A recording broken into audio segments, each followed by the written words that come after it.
إن الحمد لله نحمده ونستعينه ونستغفره ونعوذ بالله من شرور أنفسنا ومن سيئات أعمالنا من يهده الله فلا مضل له ومن يضلل فلا هادي له وأشهد أن لا إله إلا الله وحده لا شريك له وأشهد أن محمدا عبده ورسوله أما بعد فأعوذ بالله من الشيطان الرجيم بسم الله الرحمن الرحيم وإذا أخذنا ميثاقكم لا تسفكون دماءكم ولا تخرجون أنفسكم من دياركم ثم أقررتم وأنتم تشهدون. در آیات قبلی الله تبارک و تعالی میثاق یا وعده محکمی که از بنی اسرائیل گرفته بود برای جامعه سازی، یک بنیاد جامعه زمان کامیاب میشه که در بینشان رابطه خیلی قوی محکم در بین افراد پیدا شود.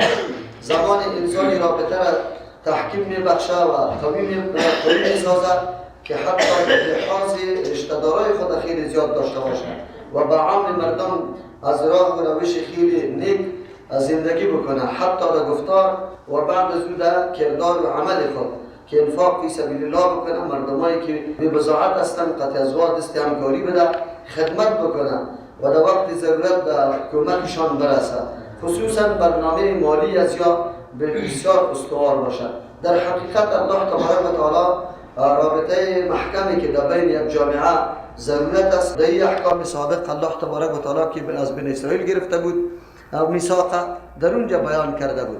حق الله را شناختن یعنی به نظام الله تسلیم شدن، در بین افراد یک جامعه ارتباط قوی قائم کردن و یکی بنیاد مالی خود قوت بخشیدن. هر سه موضوع الله تبارک و تعالی در ما قبل بیان کرد.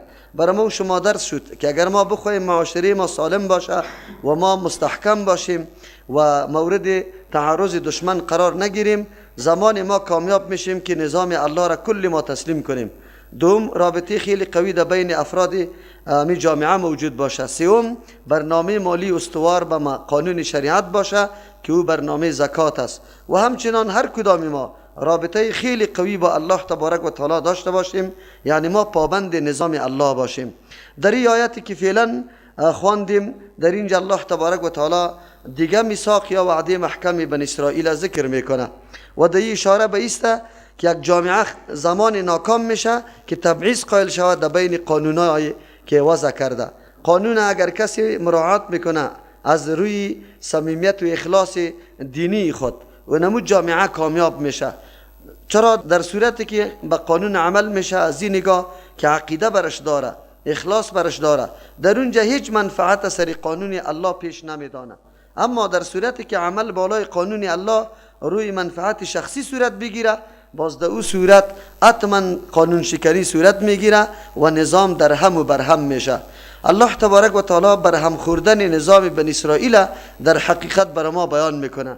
یکی از خباثت های از ای بود که حتی در برنامه هایی که از طرف الله تبارک و تعالی برشان داده میشد و تبعیض قائل بودند. هر برنامه‌ای که موافق خواهش و منافع شخصی در آن مربوط بود او برنامه را عملی میکرد و از او لاف میزدند که ما بندگان الله هستیم، پابند قانون الله هستیم. لیکن کدام قوانینی که منافع شخصی در او دیده نمیشد باز او را نادیده میگرفتند، هیچ در او عمل نمیکردند.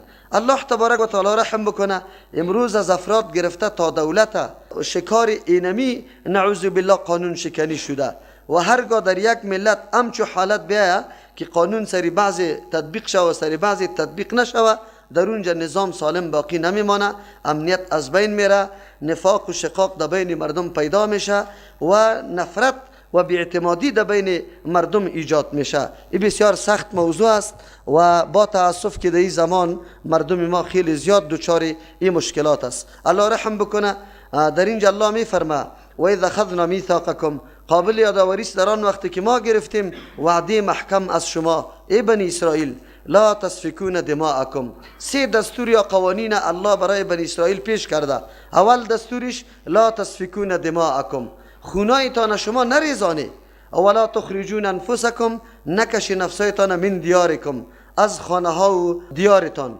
ثم اقررتم، باز شما اقرار کرده، اعتراف کرده و انتم تشهدون، خوب میدانسته که شما اگر مخالفتی امر میکنه خیلی بد است و این سبب اهانت خودتان است.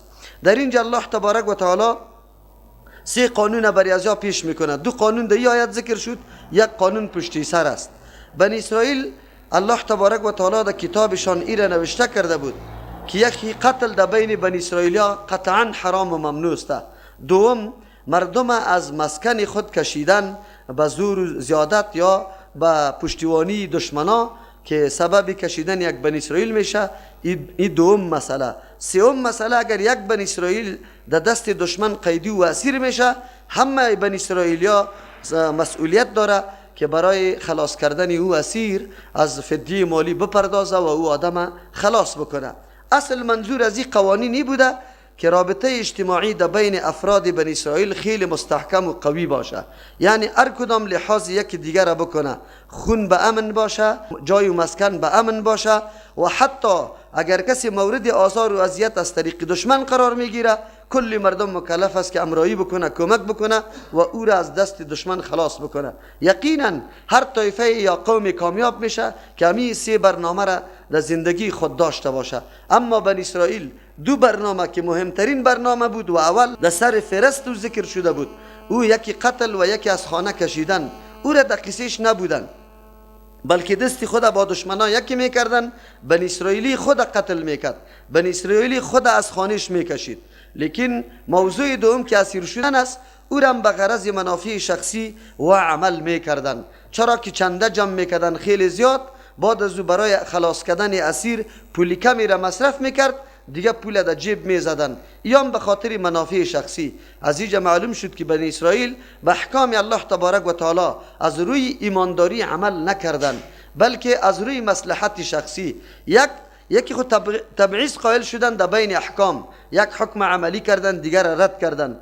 دومی استعمویی که عملی هم میکردن انگیزش اخلاص و ایمان نبود، انگیزش منافع شخصی بود. در حقیقت الله تبارک و تعالی امتی پیغمبر علیه السلام هشدار میده، بیدار میسازه که اگر در بین شما اینطور حالت پیدا شد که تبعیض قائل شده در بین احکام الله، یکی را عمل کردی و دیگر را ترک کردی، یا است که انگیزه عمل بالای احکام الله تبارک و تعالی ایمان و اخلاص نباشه، بلکه منافع شخصی و قومی و تنظیمی و ایگپا باشه، و بعد از شما سرش عمل میکنی، بعد از شما امید یا طمع نجات و فلاح نداشته باشه. در این صورت است که امن از بین میره، نفرت در بین جامعه پیدا میشه. الله رحم بکنه. یقینا امروز امو نشانه ها را مکمل ما و شما میبینیم. تشریح میکنم براتان. در اینجا الله تبارک و تعالی عجیب تعبیر داره. قرآن کریم چی احساسی را در وجود انسان پیدا میکنه در مقابل یک برادر مسلمانش. الله تبارک و تعالی در اینجا بنی اسرائیل میگه لا تسفکون دماءکم، شما خونایتان نریزانی. آیا کس خدا میکشه، خونی خدا میریزه؟ هیچ کسی پیدا نمیشه.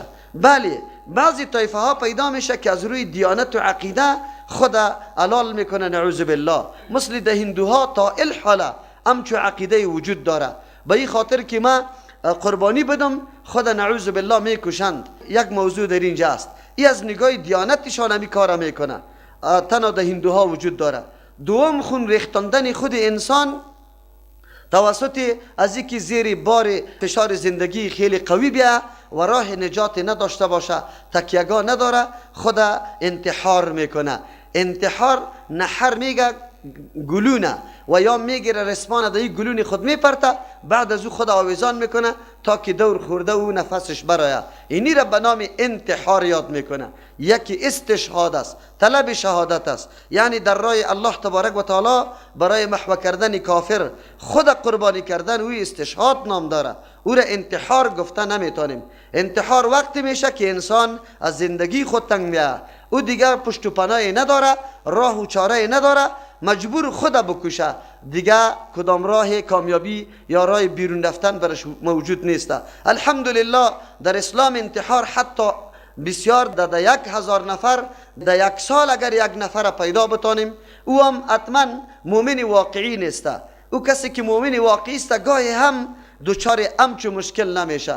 چرا؟ مؤمن که هر قدر تکلیف و فشار زندگی و مصیبت و ظلم همه گپا سرش بیا، بازم تکیهگاه وجود داره. امیدش به الله تبارک و تعالی است که اینمی ظلم مرا الله انتقام میگیره، اینی مشکلی مرا که در آخری حالت است الله حل میسازه. چی یک درس عظیم است. اگر ما در اسلام هیچ بهره دیگری نداشته باشیم، از ما مردم سوال بکنه ما از دین اسلام چی بهره داریم، همین یک جواب بر ما کفایت میکنه. اگر ما دوچار هر نوع مشکل میشیم، فقر سر ما میاد، مریضی سر ما میاد، تکلیف سر ما میاد، ما دوچار مشکلات گوناگون میشیم، ما مایوس نمیشیم، ما حواس خود از دست نمیدیم، ما نعوذ بالله دست باخته و حواس باخته نمیشیم. چرا؟ تکیهگاه وجود داره، امید ما طرف الله تبارک و تعالی موجود می باشه. مؤمن باید همینطور عقیده داشته باشه که الله امو ذاتی است که در حالتی که انسان همه راهها و همه درها سرش بسته شوه، در الله تبارک و تعالی باز است.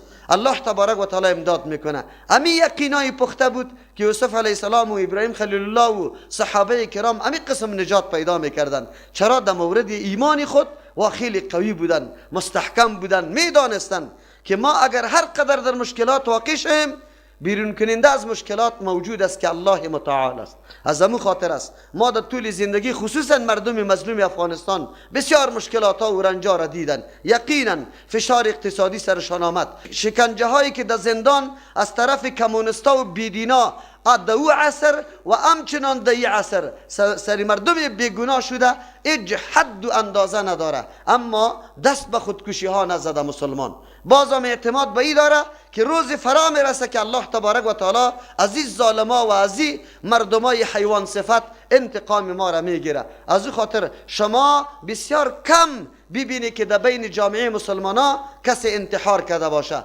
زندگی او را فشار داده باشه و خود کشته باشه. اگر کسی خود کشته هم که وقت مطالعه بکنی، تحقیق بکنی، ریشه یابی بکنی، حتما با دین رابطش کم رنگ است، دین خوب نشناخته، از او خاطر دست به خودکشی میزنه. در اسلام خودکشی حرام است و خصوصا که فشار زندگی سر انسان بیا کدام تکلیف و مصیبت ای درست نیسته. حتی امام مسلمانا عالم باید جنازه تور شخص نخوانه، دیگه مسلمانا بخوانه. چرا؟ یک آدمی گناهگار است، به هر مؤمن گناهگار استغفار ضروری است، او ضرورت داره تو برش استغفار طلب بکو و این زجران آدم کلان جنازهش نمیخوانه که دیگرها پند بگیره.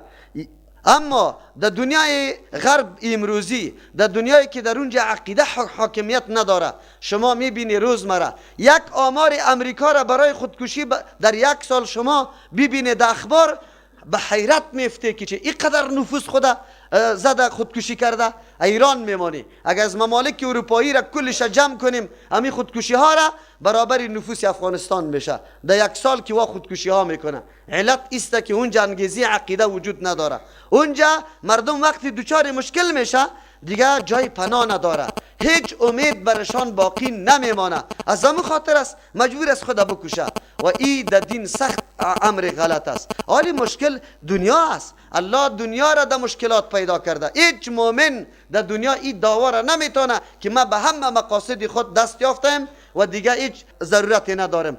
اما هیچ ضرورت که نداشته باشه، آخرین ضرورتش که دخول جنت است، این باقی است، در خوف و در رجا در طمع قرار داره. از او خاطر مؤمن همیشه مایوس نمی باشه، حالت خیلی غریب و نادرست سرش میاد اما به الله خود اعتماد میکنه. با تأسف که از اینکه مردم ما با کتاب الله رابطه نداره، قرآن نشنیده، حدیث نشنیده، بعضی اوقات وقتی مصیبت ادنا سرش میاد بسیار مایوس میباشند، بسیار شکایت میکنه، اولادشان میمره، بعضی زنا الله را دشنام میدن نعوذ بالله. اگر فقر و فاقگی سرش میاد از الله شکایت میکنه، از تقدیر شکایت میکنه، حالان که نمیگه که الله اینمی حالت به من فیصله کرده، من راضی استم. شاید اگر برای من مال داده میشد، صحت داده میشد، شاید من بسیار طغیان میکردم، من از حدود میبرامدم. الله که کدام فیصله را در حقت کرده تو باید بپذیری من حیث مؤمن. امتحان الله است که آیا در این امتحان کامیاب میشی یا نمیشی. در فقر تو را مبتلا کرده، اگر در مرض تو را مبتلا کرده، اگر در مصیبت تو را مبتلا کرده، در هر ناحیه که قرار داری مورد امتحان الله استی. الله است بشید امتحان میگیره. اینمی بندگی مؤمن است که او در حالت خوشی از حد نمیبره، نعوذ بالله تکبر نمیکنه، شادمانی نمیکنه و در حالت غم مایوس نمیشه، حواس خود از دست نمیده. برخلاف کسی که دین و عقیده نداره، او در وقت نعوذ بالله مشکلات بیخی مایوس است و نه دست به خودکشی میزنه، اما در وقت ناز و نعمت باز خود میبازه، بازی طور فکر میکنه در جهان مستم، افتخارات میکنه و شادمانی میکنه. این خاصیت ها و عملکرد کافر است، از مؤمن نیست.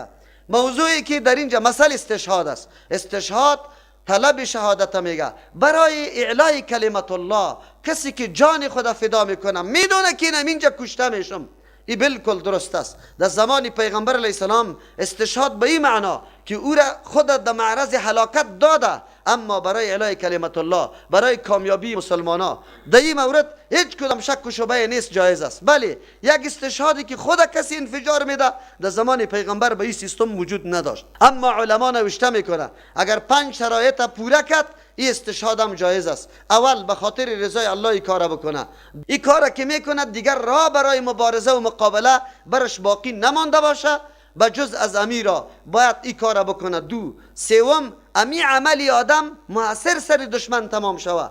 4. ضررش زیاد برای مسلمانان نباشه. 5.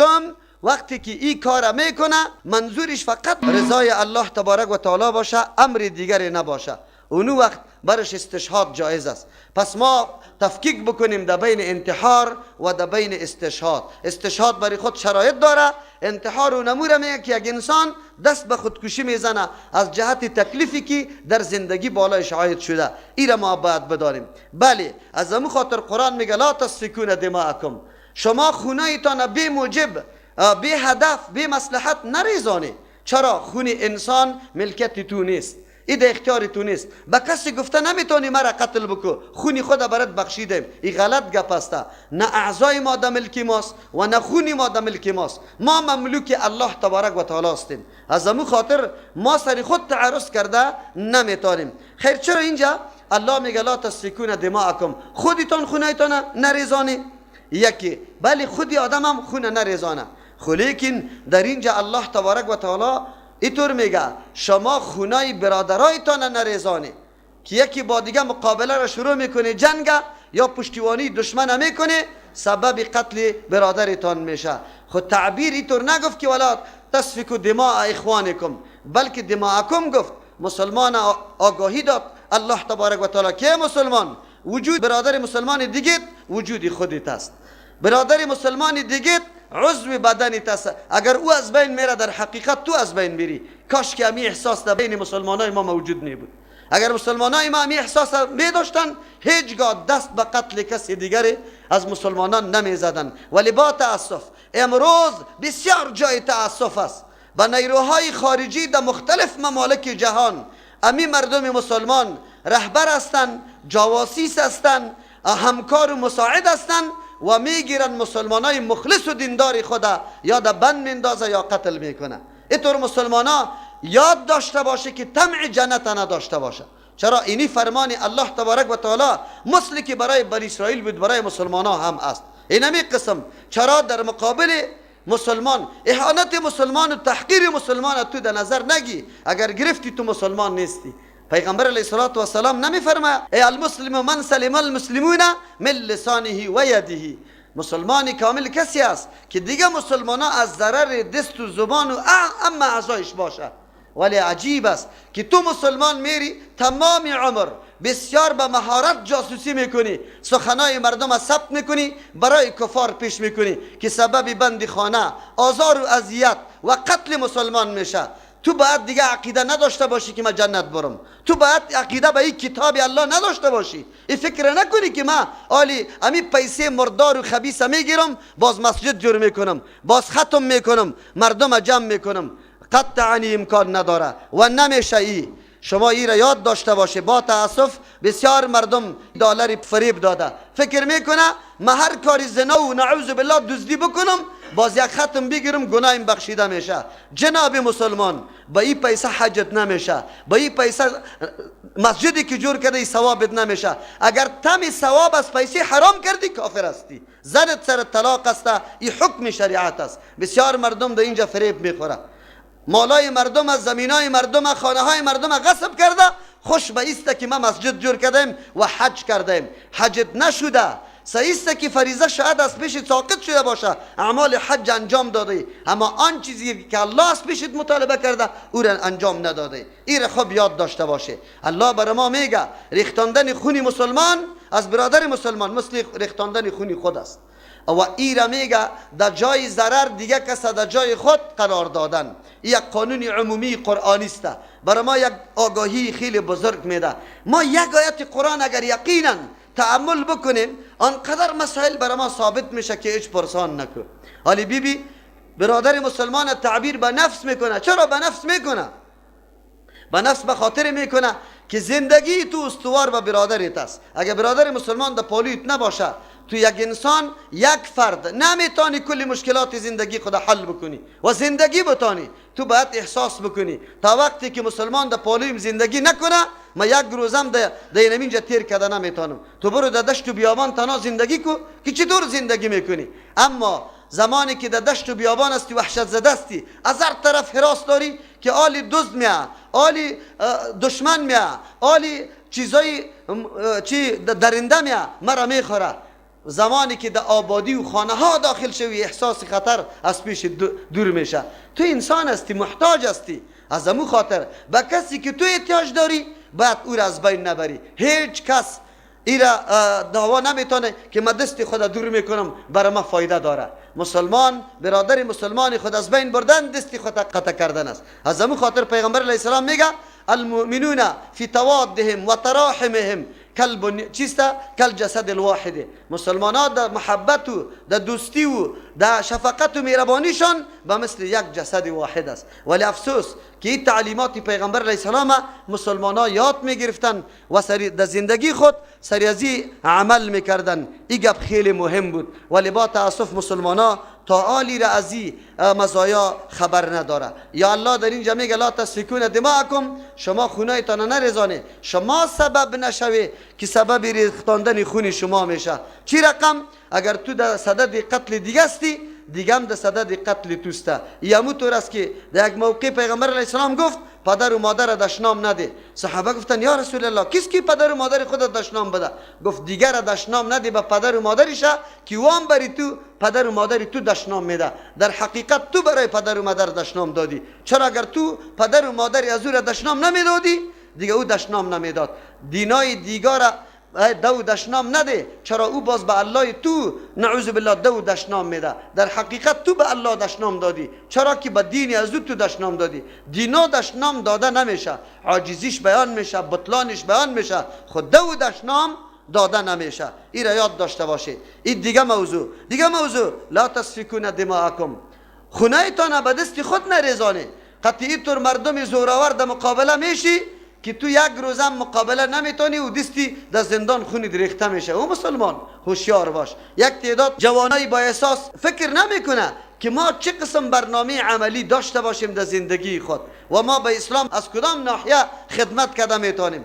بس دیگه یک گپ میشنوه در دماغشان چکر میزنه، باز مرتکب اینطور کارا میشه، با جز از خود دگیر دادن و دوستی خود دگیر دادن و مردم در تکلیف انداختن هیچ راهی دیگره، هیچ کامیابی دیگره در دست ندارن.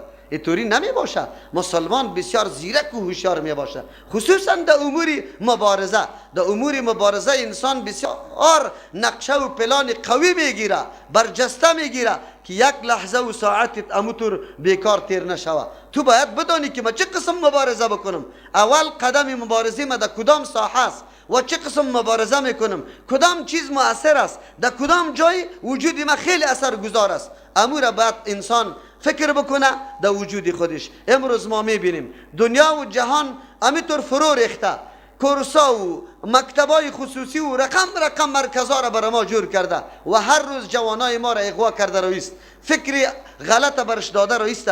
تالی تلاش بکو. همو 4 دانه دوستی که تا دین روز هم سنفید بود امروز چی نظریه داره؟ نماز میخونه؟ نه.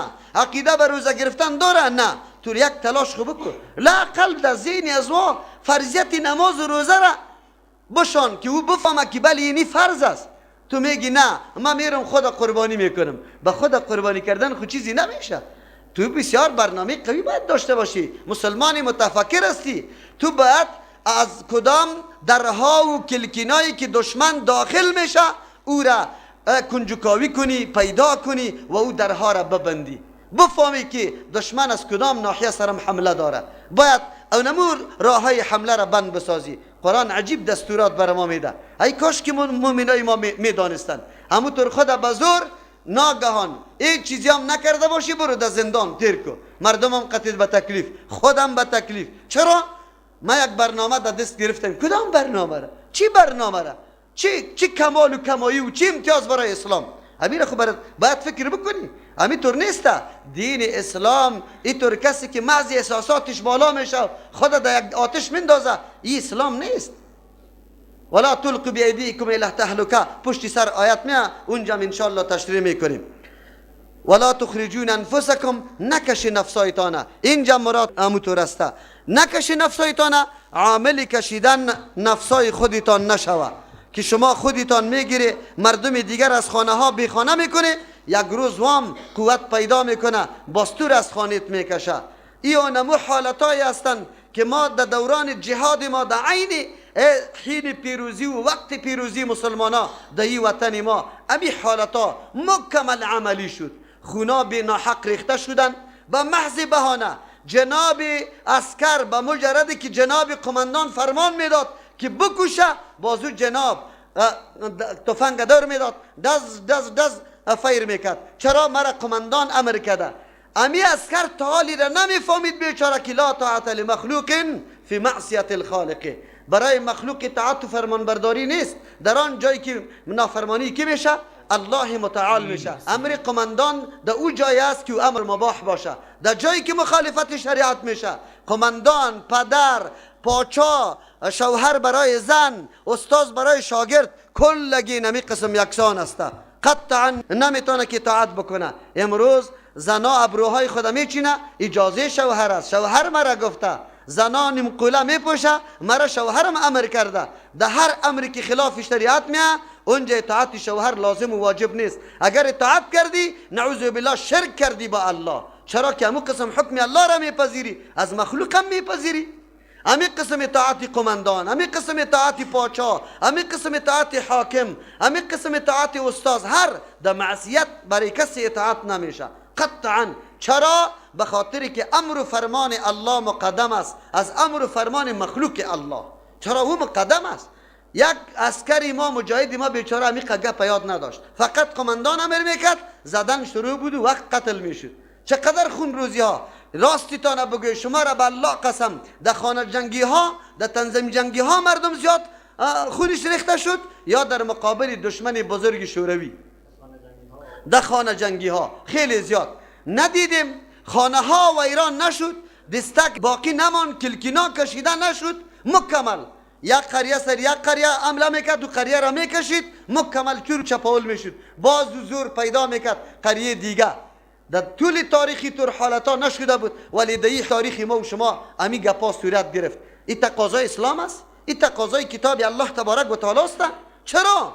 علتشی بود که مجاهد ما یک روزی آیت قرآن نشنید، یک روز هم امی آیت قرآن نشنیده بود. او درک نمیکرد که امی جهاد چطور برنامه است. این جهاد خو محض تفنگشان نکردن نیست که هر کس قتل کو، هر کس بزن. مجاهد کسی است متفکر است. مجاهد کسی است قدم خود به احتیاط میمانه. مجاهد پابند فرامین الله تبارک و تعالی حتی در حین جنگ.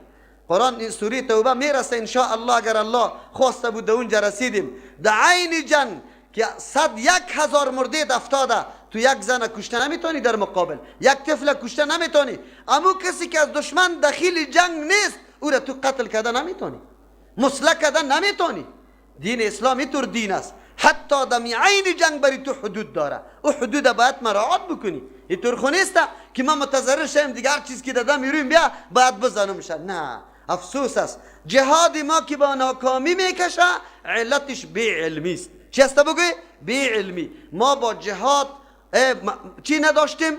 آشنایی نداشتیم که جهاد چی را میگه. صحابه یک جماعت کوچک حرکت میکردن، امپراتوری بزرگ میگرفتن.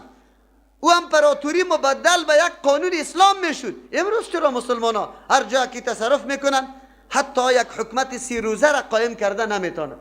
چرا یک برنامه سالم ندارن؟ فقط یک چیز خو نیست که فقط کل حکومت خلاصه شوه لنگی بزنی. و برادر کل حکومت خلاصه شدن به یک لنگی نیست. حکومت برای خود برنامه های قوی داره، بنیادی داره. یا امروز کل حکومت ما خلاصه شوه نیکتایی بزنی، پتلون بپوشانه؟ نه، این نظام نیست. نظام اسلام نظام قوی است، شامل است، کل شعبه ها را. بیایید شریعت مراجعه بکنیم که شریعت چی دستور بر ما میده. اینجا الله میگه ولا تخرجون انفسکم، نفسای خود نکش از من دیارکم، از خانه هایتان دیگار نکشی که وا شما را نکشه. ثم اقررتم، شما هم مردم هستی که اعتراف هم کرده، این برنامه را به زبان خود پذیرفته هم. و انتم تشهدون، و شما خوب علم داره که بله این برنامه قوی الله تبارک و تعالی از ما تعهد و قرارداد گرفت. لیکن مردم چی کردن؟ الله میگه ثم انتم، بعد از همی شما بوده هؤلاء، ای مردم همی شما بوده تقتلون انفسکم که نفسای خود قتل کرده، یعنی برادرایتان قتل کرده. و تخرجون فریقا منکم من دیارهم، شما کشیده از جمع خودتان یک جماعت از خانه هایشان بی خانه ساخته شد. چرا؟ تظاهرون علیهم بالاثم والعدوان، شما کمک میکنید با یک دیگری خود علیهم در مقابل همون برادرای اسرائیلیتان بالاثم، به گناه کردن، یعنی فعلی که بالکل نامعقول از فاعلش مستحق بدی و زشتی است، والعدوان در حق عباد می تجاوز کردن. شما نه امر فرمان الله را در نظر گرفته و نه حق برادر مسلمان در نظر گرفته، بلکه بالمقابل قطعی دشمن دست همکاری داده. و یأتوکم اسارا، گپ در کجا بود؟ اوس و خزرج دو قومی بود، اصلا از یک پدر بودن، دو اولاد داشت، هر کدامشان یک خیل شد. در مدینه منوره زندگی میکرد، مشرکین بود. زمانی که یهود آمدن، سیل وارداری در مدینه آمدن، به این نیت آمدن که اینجا پیغمبر آخر زمان میآید، ما سرش ایمان میاریم، لشکری از او میگردیم، اما امتیازات و کمالاتی که برای او امت ثابت میشه برای ما ثابت شوه. و به می اوس و خزرج امی مردم خبر هم میدادن که اینطور پیغمبر پیدا میشه. در اینجا 3 قوم از اینمی یهود در اونجا در مدینه آباد بودن، یکی بنو قریظه، دیگه بنو نذیر، دیگه بنو قینقاع. بنو قریظه قطع اوس هم دست شدن و بنو نذیر قطع خزرج، یا قسمی شدن، یعنی یکی با دیگه تعهدات کردن. چون که در بین اوس و خزرج جنگا همیشه در میگرفت. از همون خاطر امی دو قوم بنی اسرائیل که الله در کتابشان گفته بود که بنی اسرائیلی را قتل نکنه، از خانش نکشه، چون که یام هم حلیف و قسمی یکی از طایفه ها یا اوس یا خزرج شده بودن، در هنگام جنگ کمک میکردن امو طایفه قسمی خدا. بنو نذیر خزرج کمک میکرد، بنو قریظه اوس کمک میکرد. هنگامی که درگیری شروع میشد در بین اینجا که اوس و خزرج درگیر میشد، قطشان بنو قریظه و بنو نذیر هم درگیر میشدن. مثلا بنو قریظه والا یک فردش بندی میشد، اسیر میشد یا قتل میشد از طرف امی خزرج بنو نذیر. پس اسرائیلی از بین میبرد. و همچنان یا که غالب میشدن یا از خانه ها فرار میدادن، میکشیدن. پس وقتی که جنگ در بین اوس و خزرج صورت میگرفت، در ضمنش دو قوم اسرائیلی که یکیش بنو نذیر یکی بنو قریظه است، یکی دیگر هم قتل میکرد و هم بیرون میکشید. این دو فرمان الله بود، لیکن این مردم سرش عمل نمیکرد. زمانی که برشان گفته میشد چرا این کارا میکنه؟ والا چی کنیم؟ ما خود قسمیستیم امرای ازیا، حالی که قسمیستیم خود کشیده نمیتونیم. او برادر، تورات کتابتان خود حکم میکنه که شما در مقابل مسلمان پشتیمان دشمن نشوه. چرا این پشتیبانی را میکنه؟ برادر خود را قتل میده، مثل که امروز هم طور است. در مقابل برادر مسلمان در صف کافر استاد نشو. ای مسلمان، خوب میدانی به الله قسم یک مملکت اسلامی آلی خالی نیست. این قسم حالت ها روان است. دشمن سری مملکت حمله کرده، کمونستا قطعی روسا استاد نبود، امو روسا را همی کمونست ناورد تا امروز جنجال، نفاق، بدبختی، بیامری مکمل از اونجا بر ما سرایت نکرد. امروز که ما زندگی نداریم، اعتماد نداریم، از دست اونمونجا است. اگر امروز مملکت ها علنی میایه سر ما مداخله میکنه، بگوی اصلی دروازه را از اونجا اعلا کردن و آوردن. الله میگه ای برادر مسلمان در پهلوی کافر استاد نشو، خدا فریب نده، با الله قسم خدا فریب نده، وجدان تا فریب نده، دین تا فریب نده. بدانی که در کجا جای ضرر مسلمان است. تو خوب باید بدانی، با الله قسم اگر غیرت اسلامی داشته باشی و تو با نیره های کافر باشی و شب حمله میکنی، امو طفل خوپلود مسلمانه امونجا با گریان میاری، امو زن با عفت و با عزت مسلمانه تو میکشی از خانه، در روز قیامت از پیشید الله سوال میکنه. الله از پیشید سوال میکنه. بدانی مسلمان ولو که هر کس هستی، در هر جای که هستی مسلمانی گپاره میدانی، وجدان خدا فریب نده، وجدان خدا فریب نده. تو باید غیرت داشته باشی. قرآن توحید میشه، زنی با عفت و با عزتت به عزت میشه.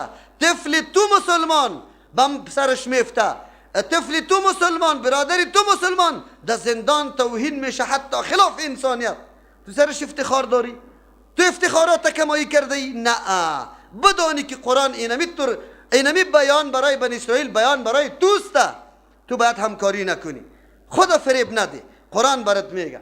لیکن موضوع دیگه، اگر یک نفر اسیر میشد، باز اوس و خزرج چی میکردن؟ باز پول جمع میکردن. اگر چی بنو قریظه والا بندی بود پیش خزرجا که قطی بنو نظیر هم حلیف و قسمی بودن، باز بنو نظیریا ما بین خود چنده میکرد، از امو هم حلیفای خود امو بنی اسرائیلی که از بنو قریظه بود مثلا او را میگرفتن، از وا آزاد میکرد، پس روان میکرد و میگفتن که ما عمل به کتاب خود میکنیم. چرا؟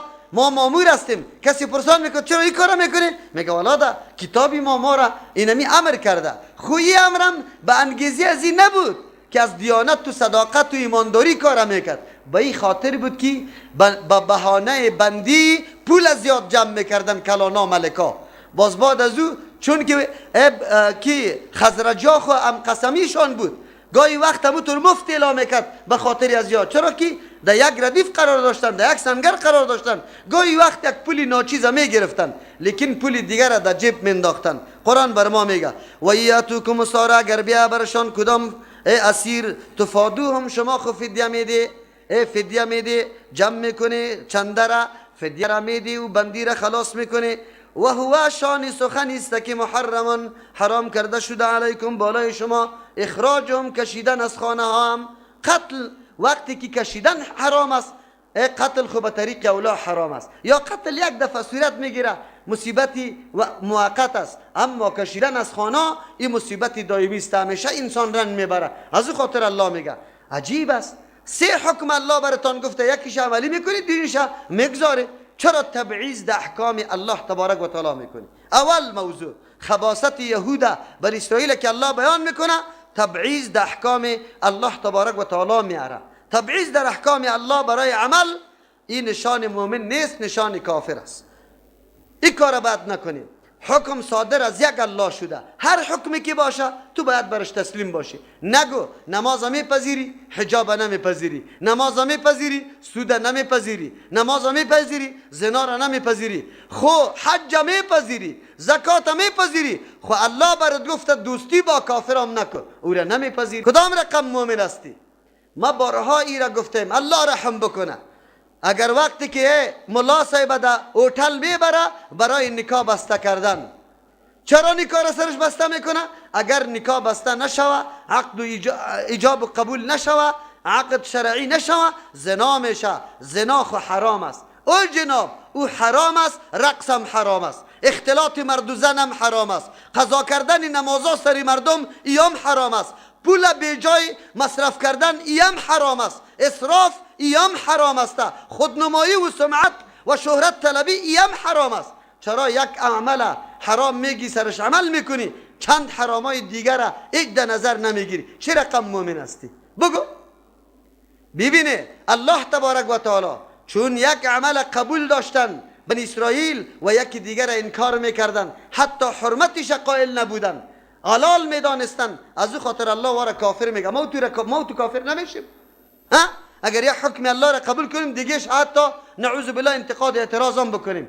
اتور خواهرها پیدا میشه، میگه نه الرجال قوامون علی النساء. ما درس میدادیم یک خواهر خیست گفتی غلط است، قرآن گفت غلط است، نعوذ بالله. ببینی چقدر پیچکاری کرده این دنیای کفر، این زنای مسلمان ما و توره که او یک روز در قرآن ننشسته که قرآن چی میگه، سری آیت قرآن انتقاد میکنه، میگه الرجال قوامون علی النساء غلط است. در پیش خودی ما امی گپ میزنه. چطور حتی انتقاد داره سری حکم اسلام، تو امی طور نیستی؟ سود میگی نه نمیشه، اولی کی را حرام کرده؟ اولی کلی معامله سود است. اگر مؤمن هستی برات بالکل موجود است، اگر مؤمن واقعی باشی. ولا چاره نداریم ما بگیروی هیچ کاری ما نمیشه. چرا نمیشه؟ اگر بالله عقیده داری کارت میشه، اگر نه که بالله عقیده نداری خامخا کارت نمیشه. در اون صورت باز کی شده میتونه؟ یک موضوع شد تبعیض در احکام الله تبارک و تعالی آوردن. اگر از این نگاه باشه که یکی را قبول داری دیگر را نه، کافر هستی. او اگر نه که یکیش عمل میکنی دیگر را نه، فاسق مطلق هستی، نعوذ بالله، دیگه مرتکب گناه کبیره شده ای. او سخت توبه بکش، از این کار دستوردار شو. حکم الله را هر کدامش حکم الله بدار. دوم خباثت یهود در اینجا عمل به احکام الله به انگیزه ایمان نبود، به انگیزه فرمان الله نبود، به انگیزه منفعت شخصی بود. در جایی که منفعت شخصی است سرش عمل بکنیم، در جایی که نیست باز چی بکنیم؟ در یاد امام نباشه. تلویزیون ما هر روز میگه ولا تلقوا بایدیکم الی التهلکه، که خدا انفجار نده، حرام است. و جناب تلویزیون یک روز تو ایران بگو این الخمر والمیسر والازلام رجس من والانصاب رجس من عمل الشیطان فاجتنبوه.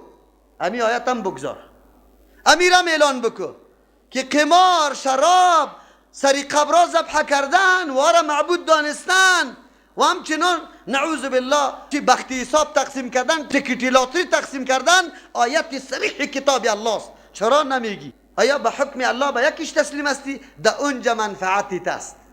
ترس از جان خود داری که من به امن باشم، من حیث حکم اسلام اعلان میکنی اما دیگهش اعلان نمیکنی. چرا اعلان نمیکنی که زنام حرام است؟ چرا اعلان نمیکنی تصویرم حرام است؟ اجازه میدی. چرا اعلان نمیکنی که سود جنگ با الله و رسول الله است و تو اینجا بانکار اجازه میدی؟ چرا؟ تو در تلویزیون خود اعلان بانکای سودی کرده رویستی. قاری صاحبای ما باز میره افتتاحیش میکنه. عجیب نیست؟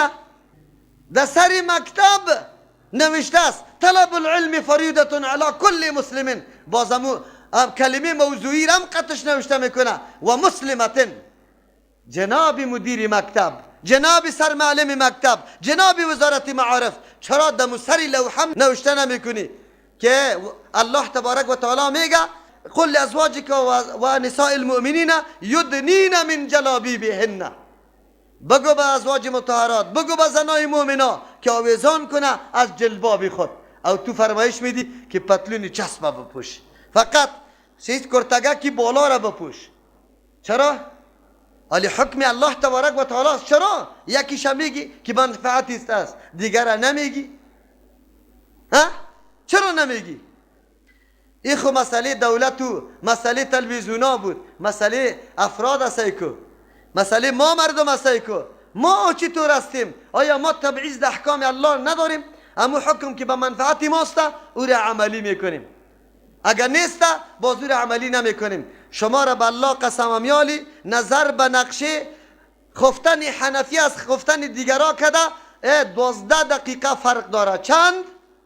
خفتن حنفی با خفتنای دیگه مذاهب 12 دقیقه پسان است. به نزد مذاهب دیگه دینمی روزا ده اشتو 38 دقیقه و امرو 37 دقیقه خفتن داخل میشه. شما ده اشت بجا آزانا را میشنوی یا نمیشنوی؟ میشنوی یا نمیشنوی؟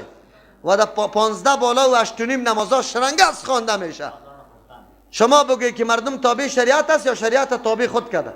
خب گوش بگیری. عجیب است، آن چیزی که بر منفعتت است سری از او عمل میکنی، باز نمیگی. مردم ما را ملامت میکنه، میگه یا مذهب قبول نداره، از هر مذهب حکم آسانیش گرفته.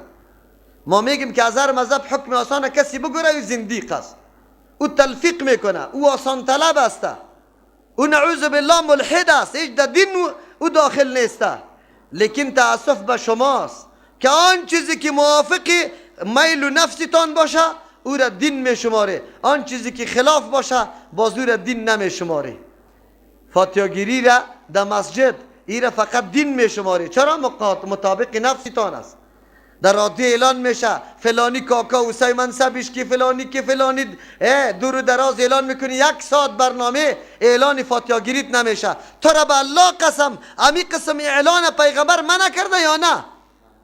تو حدیث پیغمبر را بخوان که توری اعلانات چیست. امی طور فاتحه‌گیری را در مذهب حنفی کشیده میتونی عالم او حنفی عالم حنفی چرا مذهبی تا نامبد میکنی؟ بکش برم که امی طور فاتحه‌گیری باشه.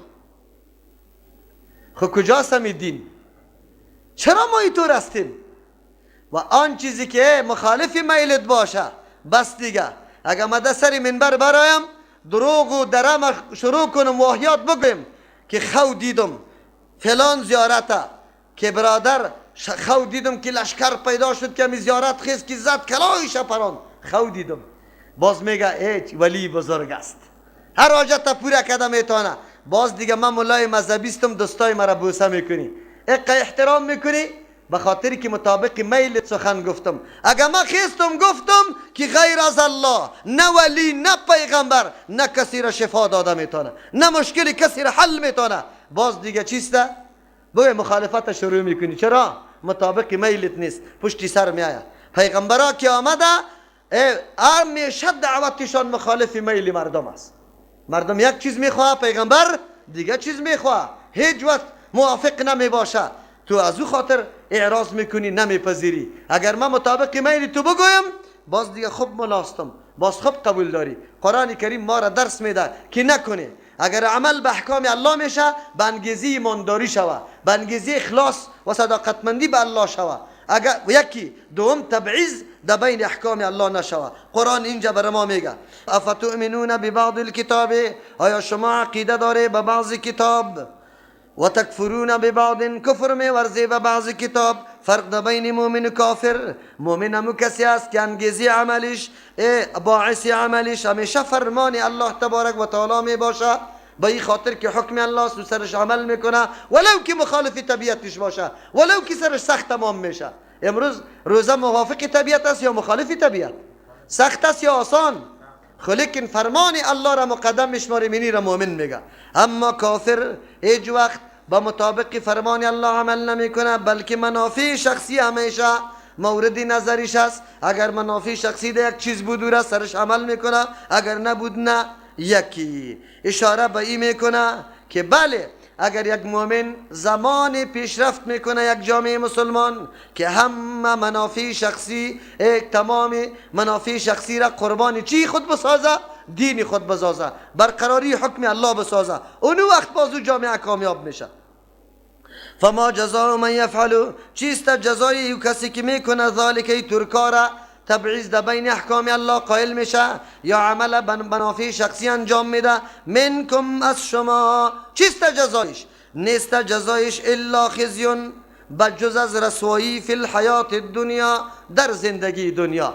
تحقق یافته وعده الله یا نیافته؟ تحقق یافته. امروز مسلمان در هر سرزمین ذلیل است یا عزتمند؟ ذلیل است، زیر فرمان روایی حکومت‌های کفری قرار داره. امروز اختیارات ممالک اسلامی داره؟ نداره. تا که اجازه از بادار خود نگیره یک فرمان نافذ کرده نمیتونه، قطعا نمیتونه. چرا؟ مسلمان گرفت در بین احکام الله تبعیض قائل شد و مسلمان سر احکام الله به انگیزه ایمان به الله عمل نکردن، منافع خود دیده گرفتن. این رقم این خو رسوایی دنیاست. و یوم القیامت، در روز قیامت، یردون بازگردانیده میشوند الی اشد العذاب، سختترین عذاب. از این دنیا کدام سخت عذاب؟ خب باز الله چی میفرما؟ ای مومن در هر گوشه که زندگی میکنی اگرچه تو کسی از پیشت خبر نداره که این عمله به خاطر کدام نیت و اراده میکنی. و ما الله، نیست الله متعال بغافل بخبر عما تعملون، از آن چیزی که شما میکنی. هر کدامتان که عمل میکنه الله خبر داره. در ظاهر خو مولای صاحب تو خدا وانمود میکنی دلسوز و میگی که من به خاطر رضای الله کار میکنم، الله از قلب داگاست. پس وقتی من میطور هستم، جناب اسکر، جناب معلم، جناب دفتردار، جناب وزیر، جناب وکیل، به الله قسم قدم قدمیت الله میشناسه که به خاطر کدام نیت و اراده قدمیت بالا میکنی و سخن در زبان میرانی. چه رقم سخن میگی؟ الله اکبر. انسانی که عقیده به الله داشته باشه باز میتونه مخالفت بکنه. اولئک الذین، کدام مردم است؟ یا کدام مردم است؟ کدام طایفه است؟ الله اعلان میکنه اولئک، این مردما که موصوف به این صفت است که در نظام الله تبعیض قائل است. این مردما به نظام الله عمل نمیکنه از روی ایمانداری، بلکه منافع خود در نظر میگیره.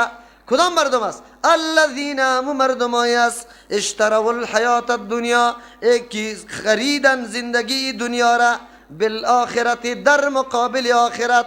اموری که سبب نجات آخرتشان میشد او را پایمال کردن، در مقابل عزتمندی دنیا را گرفتن. خود چند روز است یه عزتمندی؟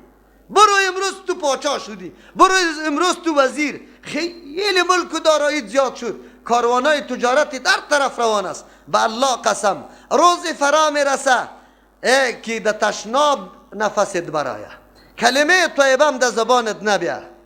ظاهر شاخان بود در اینجا، بود یا نبود؟ در هر جای جاهای تفریحی داشت، سیر و سفرها میکرد. امروز کجاست؟ نامیشه کسی میگیره؟ نامیشه؟ او مومن چرا فریب میخوری به این زرق و برقی؟ نعوذ بالله خیلی فانی دنیا. این چند روزه کشفش، الا موتر شیشه سیاسته و الا بادیگارد است، الا راه ها را کوچه ها را بند کنی که فلانی خان تیر میشه. مردم یک ساعت عرق سرشان میاد، موترها چالان استاد میباشه، فلانی خان میاد. به الله قسم روزی فرا برسه که تنها بمانی در قبر، تنها احد دقتت نباشه، به الله خود جواب میگی. بدان مومن، اگر مومن هستی عقیدت بعد همیطور باشه. قرآن تو را همیطور میگه، همیطور میگه. این زرق برق دنیا چند روز است. اولئک الذین، ای مردمایی هستند اشتروا الحیات الدنیا، که خریدن زندگی دنیا را، بالآخرت، در مقابل آخرت. الله بری تو مال، برای تو قوت، برای تو اعضا، برایت منصب و مرتبه داده بود که توسط از یا آخرت برای خود بخر، لیکن تو بالمقابل نعوذ بالله دنیا را خریدی، آخرت پایمال کردی. انسان باید خیلی بیدار باشه، نکنه در عمر زندگی خود آن چیزی که آخرت خریده میشه او را بخره. فلا یخفف عنهم العذاب، سبک کردن نمیشه از این طور مردمان عذاب در قیامت. ولا هم ینصرون، نه از کدام جهت هم رایشان کمک کرده میشه. کمک ها خلاص است. چرا؟ راه های کمک ها را خودش در دنیا سری خود بند کرده بود، مکمل عقیده خود خراب کرده بود، عمل خود خراب کرده بود، سری خود کرده بود. ولقد آتینا موسی الکتاب، دا ما قبل الله تبارک و تعالی در اونجا بیان کرد که مردما دستورات الله را تبعیض کردن. نه، دیگه تبعیض هم کردن، در بین پیغمبران تبعیض قائل شدن. الله رحم بکنه. آیاتای قرآن که آدم میخونه لرزه در وجود آدم میاد. چرا؟ پیغمبر یک الله روان کرده و یک مضمون عقیدوی را بیان میکنه، هیچ تفاوتی نداره. لیکن میگن ما یکیش قبول داریم دیگهش قبول نداریم. یا در بین پیغمبران تبعیض قائل شدن، پیغمبران را معلمین یک مکتب ندانستن، فرستاده یک الله ندانستن، یکی را گفتن قبول دیگهش ناقبول. آیت تشریح میکنم، باز مذاهب براتون حقیقت معلوم میشه که مذاهب چطور است. ولقد آتینا موسی الکتاب، یقینا ما داده بودیم به موسی علیه السلام الکتاب، کتاب، و قفینا، پی در پی روان کرده بودیم، من بعدی، پس از موسی علیه السلام، بالرسول، بانبیا علیهم السلام، با پیغمبران. اینجا مراد از رسول مردمایی بودن که دعوت میدادن، مامور به دعوت بودن. چرا؟ کتاب تورات موجود بود، قانون الله. این مردما موظف بودن که نمی احکام تورات به مردم برسانه، خصوصا در بخش عقیده کار بکنه. و آتینا عیسی ابن مریم، اشاره میکنه انبیای دیگه تابع کتاب تورات بود، لیکن آل شریعت جدید الله روان کرد، دادیم به عیسی علیه السلام بچه مریم البینات، معجزات، دلایل یکتا پرستی الله را، دلایل عقلی و وحی را. و ایدناه، ما تایید کرده بودیم از عیسی علیه السلام به روح القدس، با او روحی که خیلی پاک است، جبرئیل امین. تاییدش جبرئیل امین هم کرده بود. مردم چی کردن؟ افکلما، آیا همینطور نبود که هرگاه که می آمد جاکم آمد برتان رسول پیغمبر به ما، به او قوانین، به او شریعت، لا تهوا انفسکم، نمیخواست، خوش نداشت نفسای شما دین گریز بوده، میگفت دموکراسی باشه، هر طرف چنگ پرتیم، هر طرف برویم، بخوریم بنوشیم. همینطور نبود؟ استکبرتم، خدا کلام تراشیده، گفتیم ما این محدودیت ها را نمیپذیریم. ففریقا کذبتم، یک جماعت شما تکذیب کرده، نسبت های دروغ کرده، نام شوابی مانده، صابی مانده، شاعر و مجنون. و فریقا تقتلون، دیگر جماعت که دستتان بر شد او را قتل کرده. همین مردم نبوده؟ چه درس عظیم است، چه درس عظیم است برای مؤمنا چی باید بکنه؟ انبیاء علیهم السلام یا رهبران واقعی که از جانب الله برای تبلیغ دین میآید، همیشه در راه مخالفت قطعشان واقع شده. مردم قطعش موافق شده یا مخالف؟ چرا مخالف هستند؟ مطابق میل از یا قانون ناورده یا میگه ای که مطابق میل ما باید باشه، ما میپذیریم. امروز هم در مسجد هایتان امو ملا پذیرفته میشه که مطابق میل مردم ملا صاحب دیل اسقاط بشینه، امی پیسه رسوایی و بیعزتی را بگیره، در ختمه قطش روان شوه، هر بدعت قطش انجام بده، هر ناروا را که مردم رواج کرده ای باید انجام داده شوه.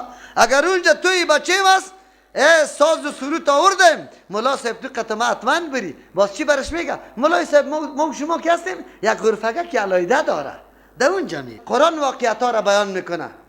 و بلی علما مسئولیت خدا بدانه. او علم پیغمبر که آمده در روز اول قطع مردم در اختلاف واقع شده، چرا پیغمبر نظام الله را معرفی میکنه، مردم نظام خدا، نظام الله و نظام مخلوق الله با هم تضاد داره. دموکراسی و اسلام با خود چی داره؟ تضاد داره. دموکراسی خواستای مردم است، چیزی که نفس مردم میخواه، یک روز زنا میخواه، یک روز لواطت، یک روز شراب میخواه، یک روز کباب، میگه کلش رواست، چرا خواسته مردم است. او الله میگه نه، من نظام دارم، حدود دارم، این کلش برای ضرر شماست، از طرف ما حرام است، نکنی ایره. ملا صاحب کدام ملا را میگیره؟ موحدین، کسایی که واقعا موحد است، یک روزم در مسجد تیر نمیتون. یک تعداد مردم مرا در یک مسجد برد یارا گیر کردم، گیر خو میفهمی. ما گفتم شرطای تا نبانی؟ گفت ما شرط نداریم، فقط نمازی خوب اولادی ما درس بخوانه. ما گفتم ضمانت میدم ان شاء الله در درس ها، خو شرطای مرم بپذیره. اول شرط میشته که ما قطع شما هماهنگ و موافق هستم در او امری که مخالف سنت رسول الله صلی الله علیه وسلم نباشه. گفتم این تقاضای امام است، نمیفهمیدن خوب؟ من خیلی خوب. من گفتم یک شرط. دوم شرط درس قرآن و حدیث ما باید روان باشه، کسی مخالفت نمیتونه. گفت از الله ما میخوایم. ما گفتم بسیار خوب، تالی را نفهمیده. سوم ما گفتم ما خود مسجد درس شروع میکنم، از هر طرف شاگرد میاد، شما دیگه تبلیغات نکنی که ما مسجد ما خرد است و که اینجا زن است و که اینجا کوچه است، بانه ها برام نمیتونه که اینجا درس شروع نکو. چرا؟ ما که امامتون به تدریس نمی باشه. اینقدر خوشوقت پذیرفتن. او چرا پذیرفتن؟ در یک ختم مرا خبر کرده بودن در تبلیغ، در ختم تراویحشان. خب باز رفتم گپاره که گفته بودم، اما مولوی صاحب سابقیشان که وقتی مریض شد، باز امی مردم گفته بود که امی مولوی صاحب پیدا که برای ما. وقتی که رفتیم خطیرش سفیدا که دعا بعد از سنت نکردم، به هیئت اجتماعی آمدن، گفت مولوی صاحب تو دعا نکردی؟ من گفتم قطع ما شرط مانده. گفت چی شرط مانده؟ من گفتم خلاف سنت رسول الله ما عمل نمیکنم. صحیح است؟ گفتی سنت نیست، این قدر مولا نیست. من گفتم فقط شما پرزه پیدا کنی، سنتیتش ثابت کنی، در جای یک دعا 3 دعا قطعتان میکنم. بیچارا که میگشتن در ملاها میرفتن هیچ چیزا پیدا نمیتونستن. در ختم که شریک نشدین، گفت تو اینه در ختم نمیری. من گفتم ما قطعا شرط ماندیم که هر کار مخالف سنت رسول الله بود صلی الله علیه وسلم، حالی نارواست، حالی قرآن ناراست. من گفتم دلیل برای ما پیدا کنی، این گپا را قطعا نزنی، از ملا سند برای ما بیاری. وقتی که دیل اسقاط همینطور گپ شد، خلاص دیگه مردم او ترجمه شروع شد، بمبارد بود. حدیث شروع شد، گپا خیلی تیره شد. گپ اینمی قسم عالم که در کدام جای نکو امامت، چی ضرورت برات است؟ خدا نعوذ بالله توهین نکو، برو در بازار دست فروشی بکو، نفقه تا پیدا کو، یک روز در منبر برای همینطور تقریر بکو که پرسان نکو. نه از هیچ کس نترس.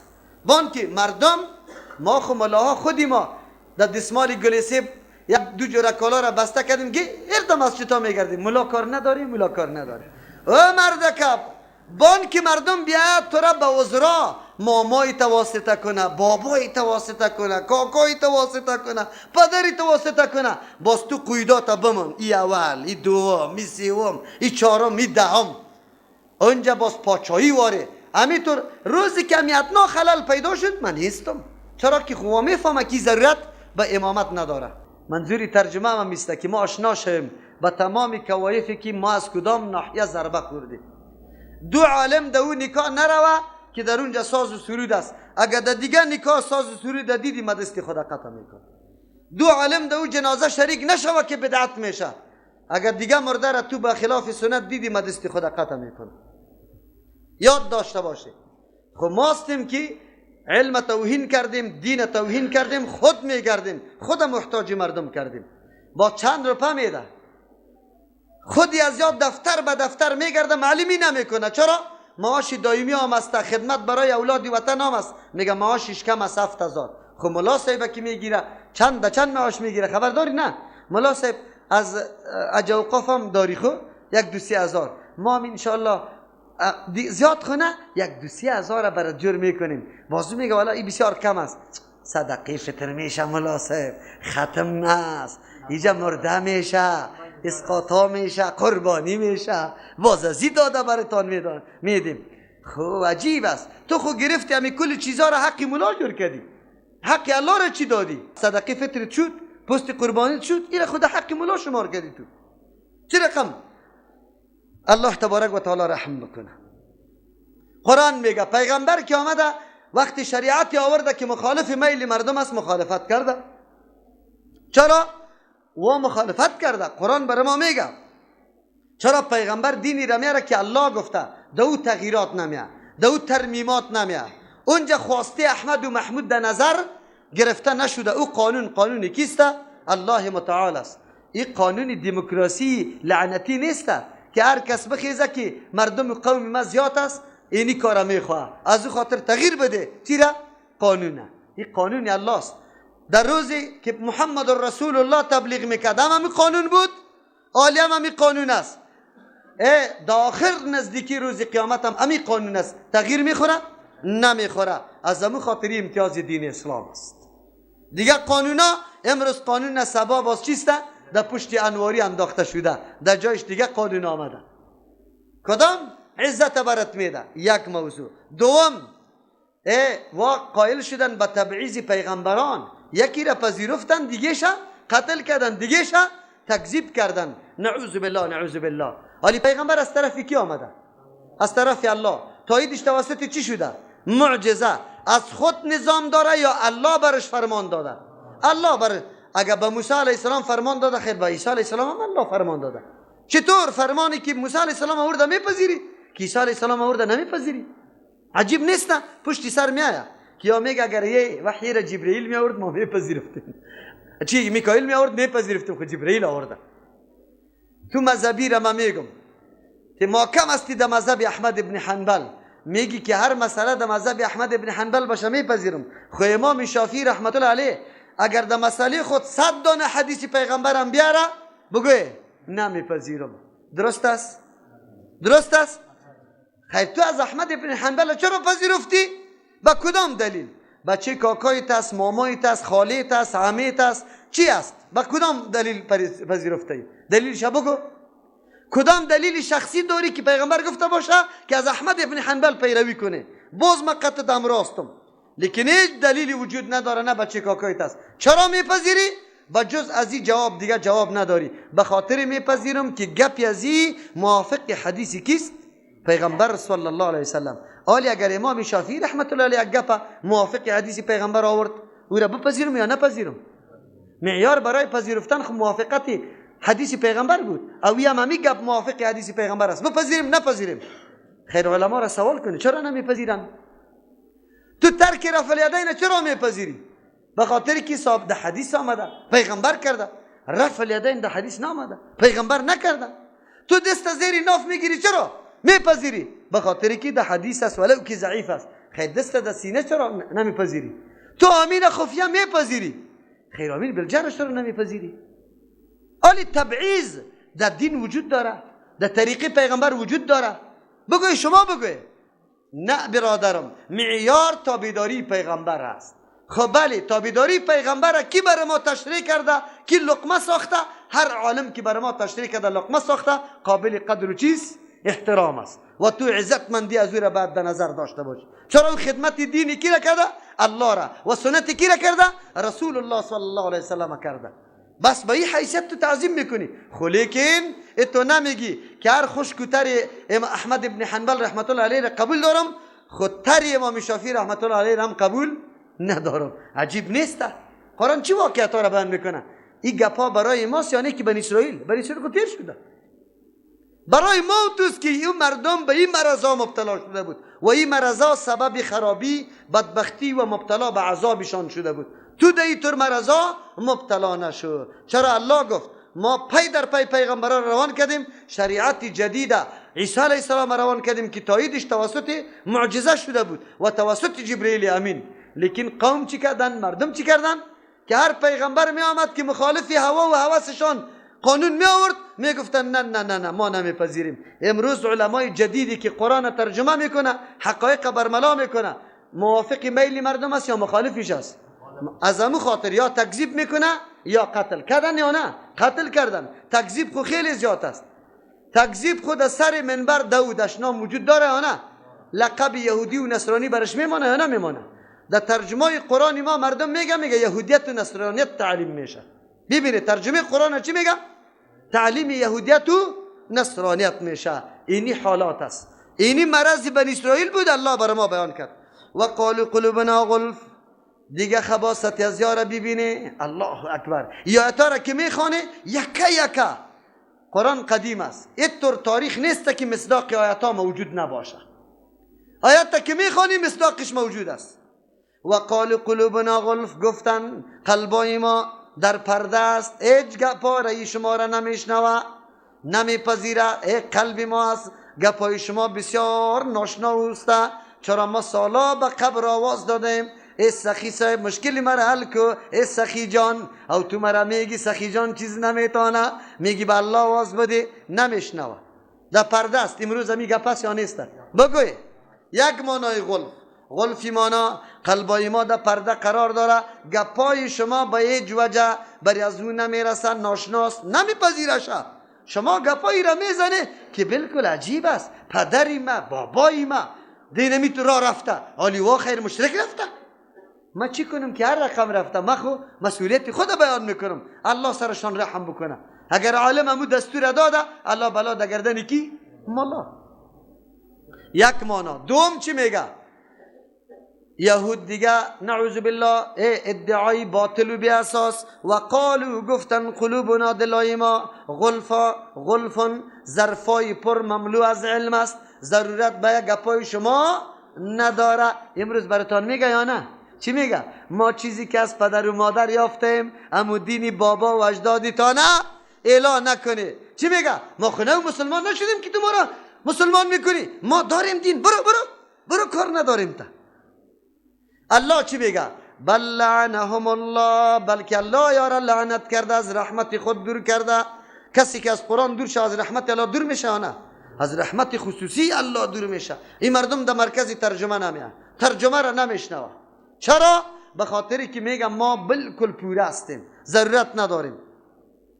احساس میکنه که ما به قرآن ضرورت داریم؟ میگه کدام طریقی که پیر صاحب بر ما داده بالکل کفایت میکنه. این ضمانت جنتی ما را کرده. وی همو شاگرد که براتون قصه کردم، همو جناب پیر صاحب برش گفته بود خو تو در ترجمه متوکل رفتی، در دل خود در روز قیامت تو را نمیگیرم. ببینه وقت بری خود دل جور کرده اونجا. نمیگیره تا یاد فکر احتیاط کنی که باز در دل نمیگیره در بدر خاک بسر میشه. بل لعنهم الله، بلکه دور کده یار الله تبارک و تعالی از رحمت خود. چرا؟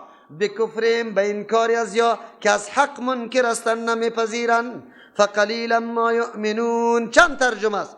فقلیلا ما، خیلی کم از احکام یؤمنون یا عقیده داره، بسیاری احکام عقیده ندارن. یک کم مؤمن هستن، بعضی گپایی که موافق میلشان است. یک ترجمه فقلیلا ما، خیلی کم از افراد یؤمنون ایمان میاره، بسیاری مردم ایمان نمیاره. شما کم هستی یا زیاد؟ کم هستی. دو، فقلیلا ما یؤمنون، این مردمایی هستند که بسیار کم زمانه ایمان داره.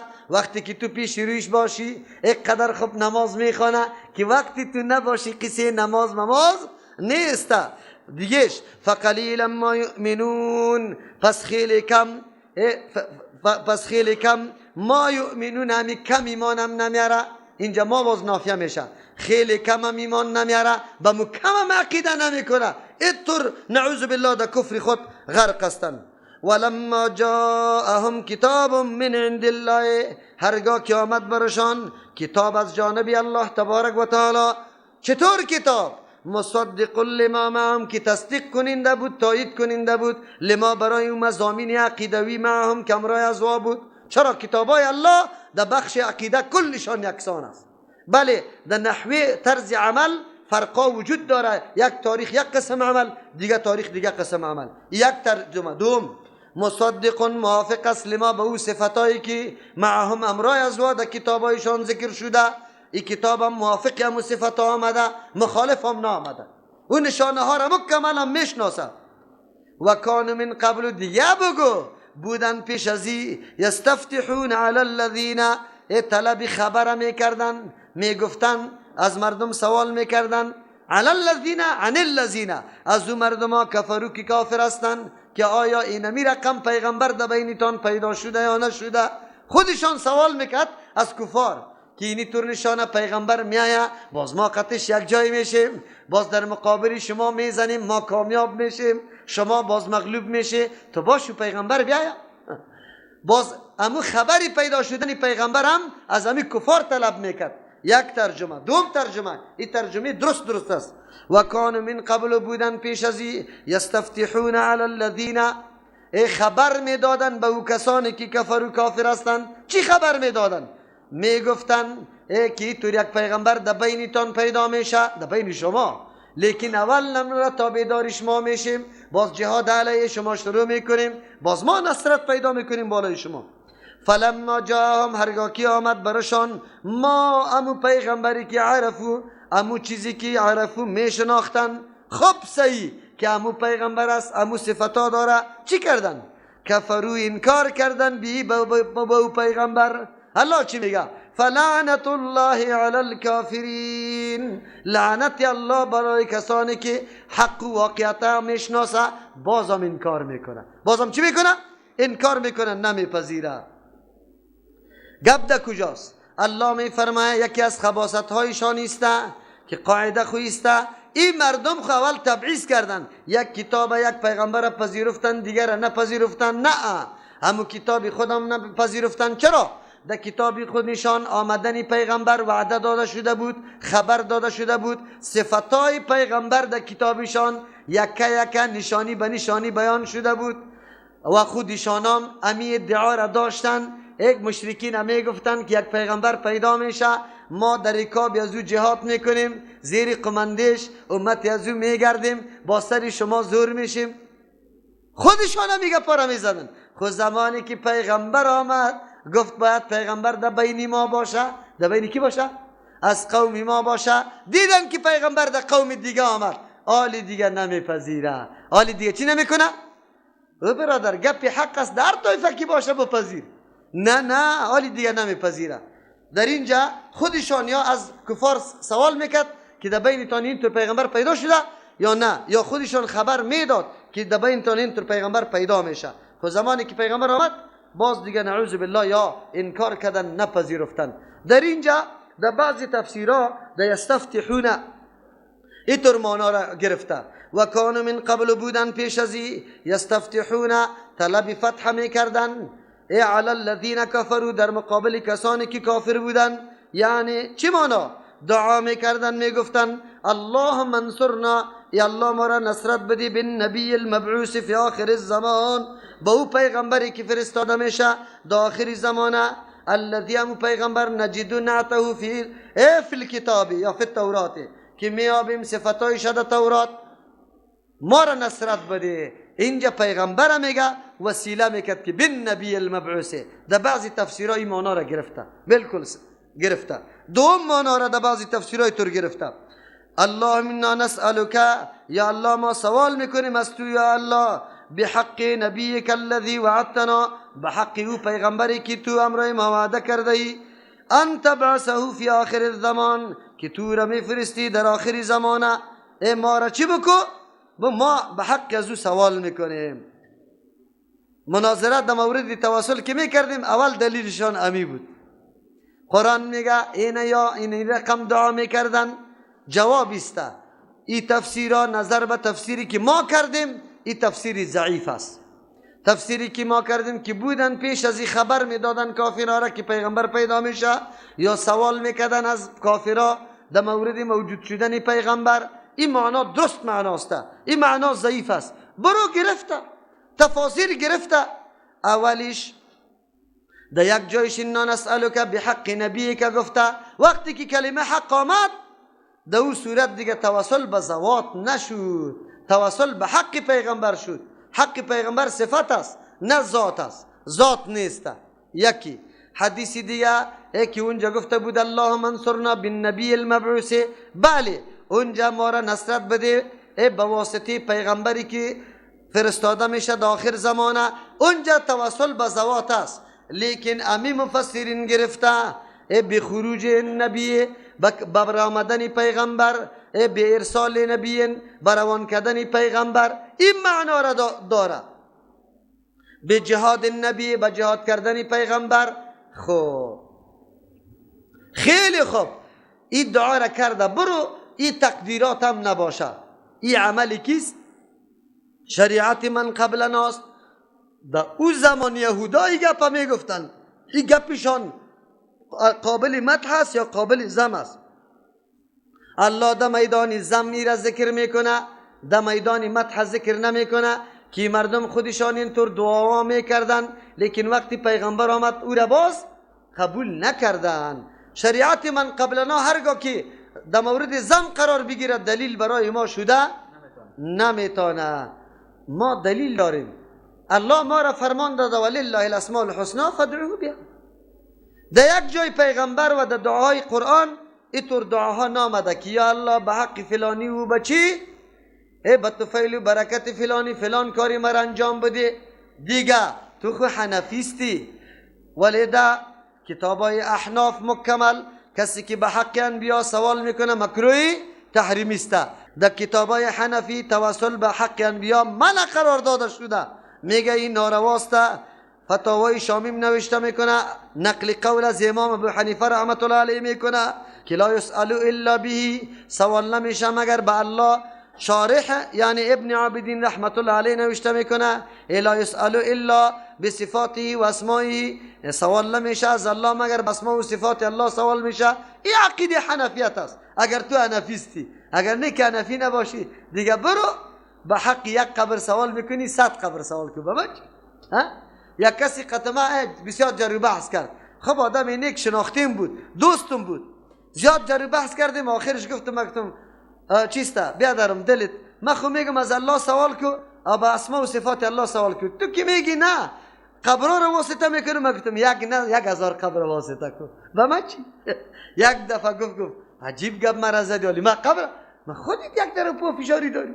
من خود والا نه خیر، من بالکل صحیح نیستی. باز قناعت کرد. فلعنت الله علی الکافرین، لعنت الله بالای کسایی که انکار میکنه از حقایق، از واقعیت ها. بئس ما اشتروا به انفسهم، خیلی بد است او حالتی که اشتروا به انفسهم، که فروختن در مقابل از این نفسای خدا. کدام چیزه در مقابلش نفسای خدا فروختن؟ ای یکفروا بما انزل الله، که انکار کردن با آن چیزی که الله روان کرده. از چیزی روان کرده الله یا انکار کردن؟ امروز توحید کی روان کرده؟ بیان توحید الله روان کرده، مردم از پیش انکار میکنه یا نمیکنه؟ یک نفر گفته بود در مورد ما، میگم سعی کنی قرآن از کدام قرآن دیگه نباشه. قرآن از را میگه یک دفعه سر به دقت قرآن های دیگه. الله اکبر. بیسم اشترو، خیلی بد است آن چیزی که اشترو فروختن بهی در مقابل از او، انفسهم نفسای خدا، وقت خدا، کل جان فشانی و فداکاریشان به خاطر چیز، ای یکفروا، که انکار کنن بما به او احکامی که به او توحیدی که انزل الله، الله فرو فرستاده. چرا انکار کردن؟ نمیدونستن؟ نه میدونستن. بغیان، از روی حسد و ضد و عناد. چرا حسد میکنه؟ چرا ضد میکنه؟ ای ینزل الله من فضله، که فرو فرستاد الله از احسان خود وحی نبوت بالای پیغمبر، از قوم دیگر، نه بالای قومی ازیا، از قوم ازیا نیست. اینمی گپ سبب حسد ازیا شده که از کتاب الله چی میشه؟ منکر میشه. این میگه قومیت بگه پرستی. این مرض مهلک و خیلی قوی یهود است. از یهود واری قوم پرست قوم دیگه موجود نیست. الله رحم بکنه که در وطن ما پیدا نشده باشه. حالی چطور است؟ افغانستان ما چطور قوم پرستی یاد داره؟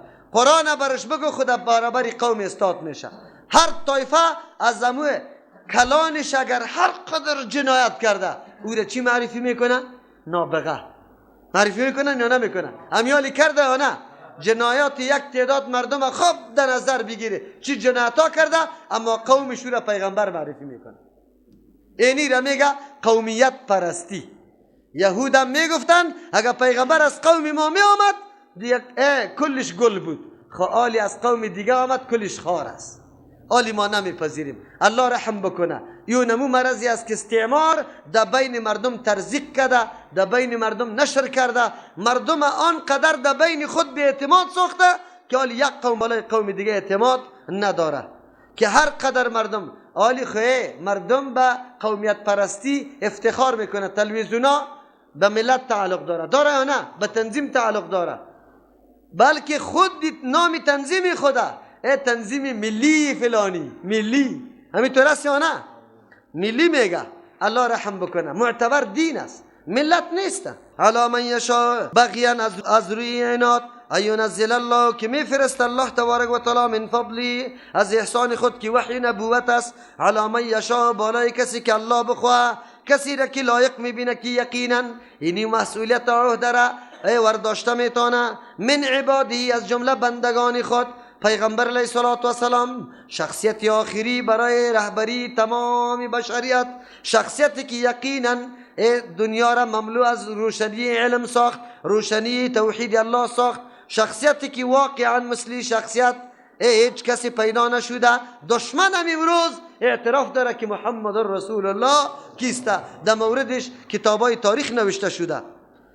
فباءوا بغضب، گرفتار شدنی مردما به غضب، علی غضب، پس از غضب دیگه، یک غضب از انکار از شریعت عیسی علیه السلام، دیگه غضب از انکار از شریعتی که محمد رسول الله. یک مانا، یک غضب بی غضبین، گرفتار شدن به غضب به ترک کردن حکم تورات، علی غضبین، بالای غضب دیگه که او انکار از شریعت عیسی علیه السلام بود. این کلش دی داخل است. وللکافرین، الله میگه این حکم خاص برای یک وقت و زمان نیست. هر کس که کافر است انکار میکنه از حقیقتا، هر کس که کافر است برای کافر عذاب مهین، عذابی رسوا کننده است، سبک کننده است، او را رسوا و سبک میسازه. چرا؟ حکم الله را چرا قربانی قوم کردی؟ حکم الله را قربانی قوم نکو. و اذا قیل لهم آمنوا بما انزل الله، سخت حالت است. و اذا قیل لهم، یا خو میگه ما موسی علیه السلام قبول داریم کتاب تورات، دیگر نیاز به پیغمبر و به کتاب دیگر نداریم، همی پوره است. پیغمبری ما کامل پیغمبر، کتاب ما کامل کتاب، دیگرها را نمیپذیریم. الله میگه عجیب است. اگر یا ادعا میکنه که ما یکی را میپذیریم دیگر را نمیپذیریم، دروغ چرا میگه؟ اما یکی را نپذیرفته چرا؟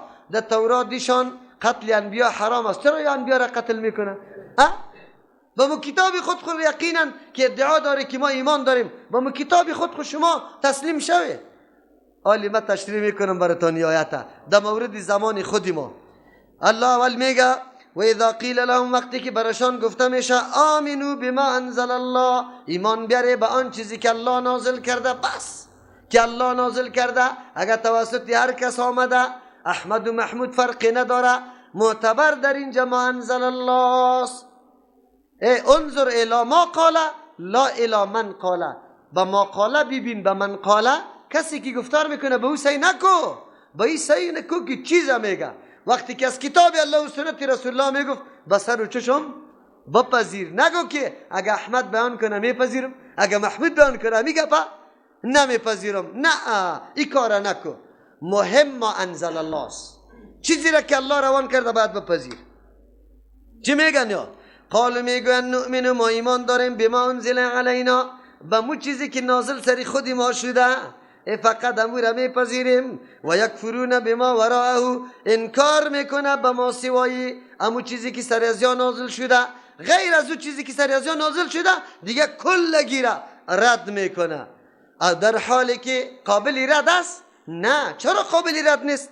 و هو الحق، امی ما سوایی که سر از یا نازل شده، غیر از نازل شده از یا، اما دیگه چیزام حق است، ثابت است، در جای خود بالکل واقعیت داره. مصدقا لما معهم، مخالف هم نیست، بلکه تایید کننده است لما برای او مضامین عقیدوی اصولی معهم کمرای از واست. عینا نموره تایید میکنه. یک معنی مصدقا موافق است لما برای او صفتا و اونمو سخنایی که در کتاب ازوا برای آمدن شریعت جدید است. لما معهم امرایی که از واسطه عینا نمو موافق است، امون نشانه ها اینجا موجود است. پس که در کتاب ذکر شده که این قسم شریعت میاد، اینی نشانش، امون نشانه در کتاب خود هم ذکر شده. اگر با کتاب خود عقیده داری، خب کتاب تو را وادار میسازه که به می شریعت جدید هم عقیده کو. چرا؟ به خاطر که کتابت علامات از را مشخص کرده و همون علامات در می شریعت جدید موجود است. خو لیکن الله میگه یا دروغ میگه، به کتاب خدا عقیده نداره. فلما، برشان بگو فلما تقتلون انبیاء الله، چرا قتل میکنی پیغمبران الله را؟ مردم خیرخواره، دل سوزه، اما مردمی که یقینا رهبریت بشریت در دست میگیره. انبیاء الله من قبل و پیش ازی، ان کنتم مؤمنین، اگر واقعا شما سری کتابتان ایمان داری، سری کتاب ایمان تقاضا از این میکنه که پیغمبر را قتل نکنه. شما خوب به صدها پیغمبر را قتل کردید، چطور ایمان است؟ آیا کتابتان میره گفته بود؟ این حالت بنی اسرائیل بود. هر چیزی که از الله بیاد باید قابل قبول باشه. اگه او تورات است، اگه انجیل است، اگه قرآن کریم است، الله رایی کرده، ما باید تسلیم باشیم، خیر و خلاص. موضوعی نمیسته که ما انزل الله باشه. خلی کنی مردم میگفتن نه نه نه، پیغمبری خدا و کتاب خدا قبول داریم، خیر و خلاص، دیگر را نداریم. الله میگه با کتاب خدا عقیده نداریم، در کتابتون اینی موضوع شما خلاف کرده رایستی، چی رقم قبول میکنیم؟ امروز برادرایی که داد از مذهب میزنه، مذهب خود وحی آسمانی فکر میکنه، در زبان میگه 4 مذهب حق است، لیکن وقتی که یک نفر به مذهب دیگه عمل بکنه در مسجد لط میشه، کشیده میشه، از آمدن در مسجد منع میشه. امیالی اینطور افرادی ما داریم که از مسجد منع شده، نماز خود در خانه میخوانه. این عالم و این مردم در این رمضان مبارک به الله چی جواب میگه؟ چرا از مسجد منع کرده؟ بگوی زنا کرده، لواطت کرده، غصب کرده، دزدی کرده، شراب خورده، حد قذف زده، بگوی کدام کار کرده؟ به خاطری که تو رفع الیدین میکنی، آمین به زور میگی، یک سنت رسول الله را زنده میکنه. من است در مسجد رفتن نمیتونه. آلی خودت خو میگی که 4 مذهب حق است، اما آدم در مذهب امام شافعی است، در مذهب امام مالک است، در مذهب احمد ابن حنبل، 3 مذهب قائل به آمین بالجهر است. خو میگه دیگه به رفع الیدین قائل است، او تو یک مذهب هستی، چرا نمیپذیری؟ بگو. خو معتبر خو ما انزل الله است. اگر کدام مسئله رو تو سرش عمل میکنی به این خاطر اگر عمل به این خاطر میکنی که قول امام ابو حنیفه است، نعوذ بالله از خاطر ما عمل میکنم، مشرک میشی. غیر از قول الله و رسول الله دیگه قابل اتباع است نیست. اگر نیکی قول به خاطر تابعداری میکنی که امام ابو حنیفه رحمت الله علیه از قرآن و حدیث او را گرفته تابعداری میکنی، باز دیگه اگر امام شافعی هم قول از قرآن و حدیث گرفته، احمد ابن حنبل گرفته، امام مالک گرفته، چرا سرش عمل نمیکنی؟ خیر اگر ما بنی اسرائیل ملامت میکنیم خود ملامت نکنیم؟ ها؟ چرا؟ اگر ما انزل الله است کلش ما انزل الله است، چرا نمیپذیریم؟ خیلی خوب خیلی خوب، جناب دم کتاب خود عمل کو، دم کتاب خود عمل نمیکنی. در کتاب تو چیسته؟ در کتاب فقه حنفی تو حتی تا اینجا را هم ذکر کرده که اقتدا به مذهب مخالف درست است. باز دو فتواست، یک فتوایی طور است تا وقتی که تو امری را ندیده ای که مفسد نماز باشه، تا که یک کاری که مفسد نماز باشه از پیشش ندیده ای تو باید اقتدا بکنی. این طور فتوا داده که نماز پشتش بخوان، او امامت شوه، تا که تو یک امر از پیش ندیده ای که به نزد تو فاسد کننده نماز است. شافی مسلک دیدی که خون برآمد، در یک فتاوای علمای احنافی است که باز پشت نمی امام اقتدا نکن. چرا؟ از این امامی طور چیزی صادر شده که به نزد تو نماز فاسد میکنه که خون برآمدن است، از او خاطر تو اقتدا نکن. لیکن قول راجح احناف است که اگر از او همینطور امرم مشاهده کردی که به نزد تو فاسد کننده نماز است، بازم تو اقتدا بکن. چرا؟ این قول قوی هم است، به خاطر که صحابه کرام یکیش قائل بود که مثلا برآمدن خون وضو را میده میکنه، یکیش میگفت نمیکنه. عمویی که میگفت میکنه اقتدا پشتی کی میکرد؟ عمو صحابی که میگفت نمیکنه، نمیگفت که علی نمازی ما پشتی تو نمیشه، چرا که در عقیده ما خون برآمدن چیز وضو را میشکنانه. نه اختلاف نبود. از او خاطر اقتدای یک مذهب پشتی مذهب دیگه چیز مکمل جایز است. امروز در حرم کل مسلمانان، از شما سوال دارم، اگر ادنا عقل ما یک کمی دکار پرتیم حقیقت عالم میدانیم.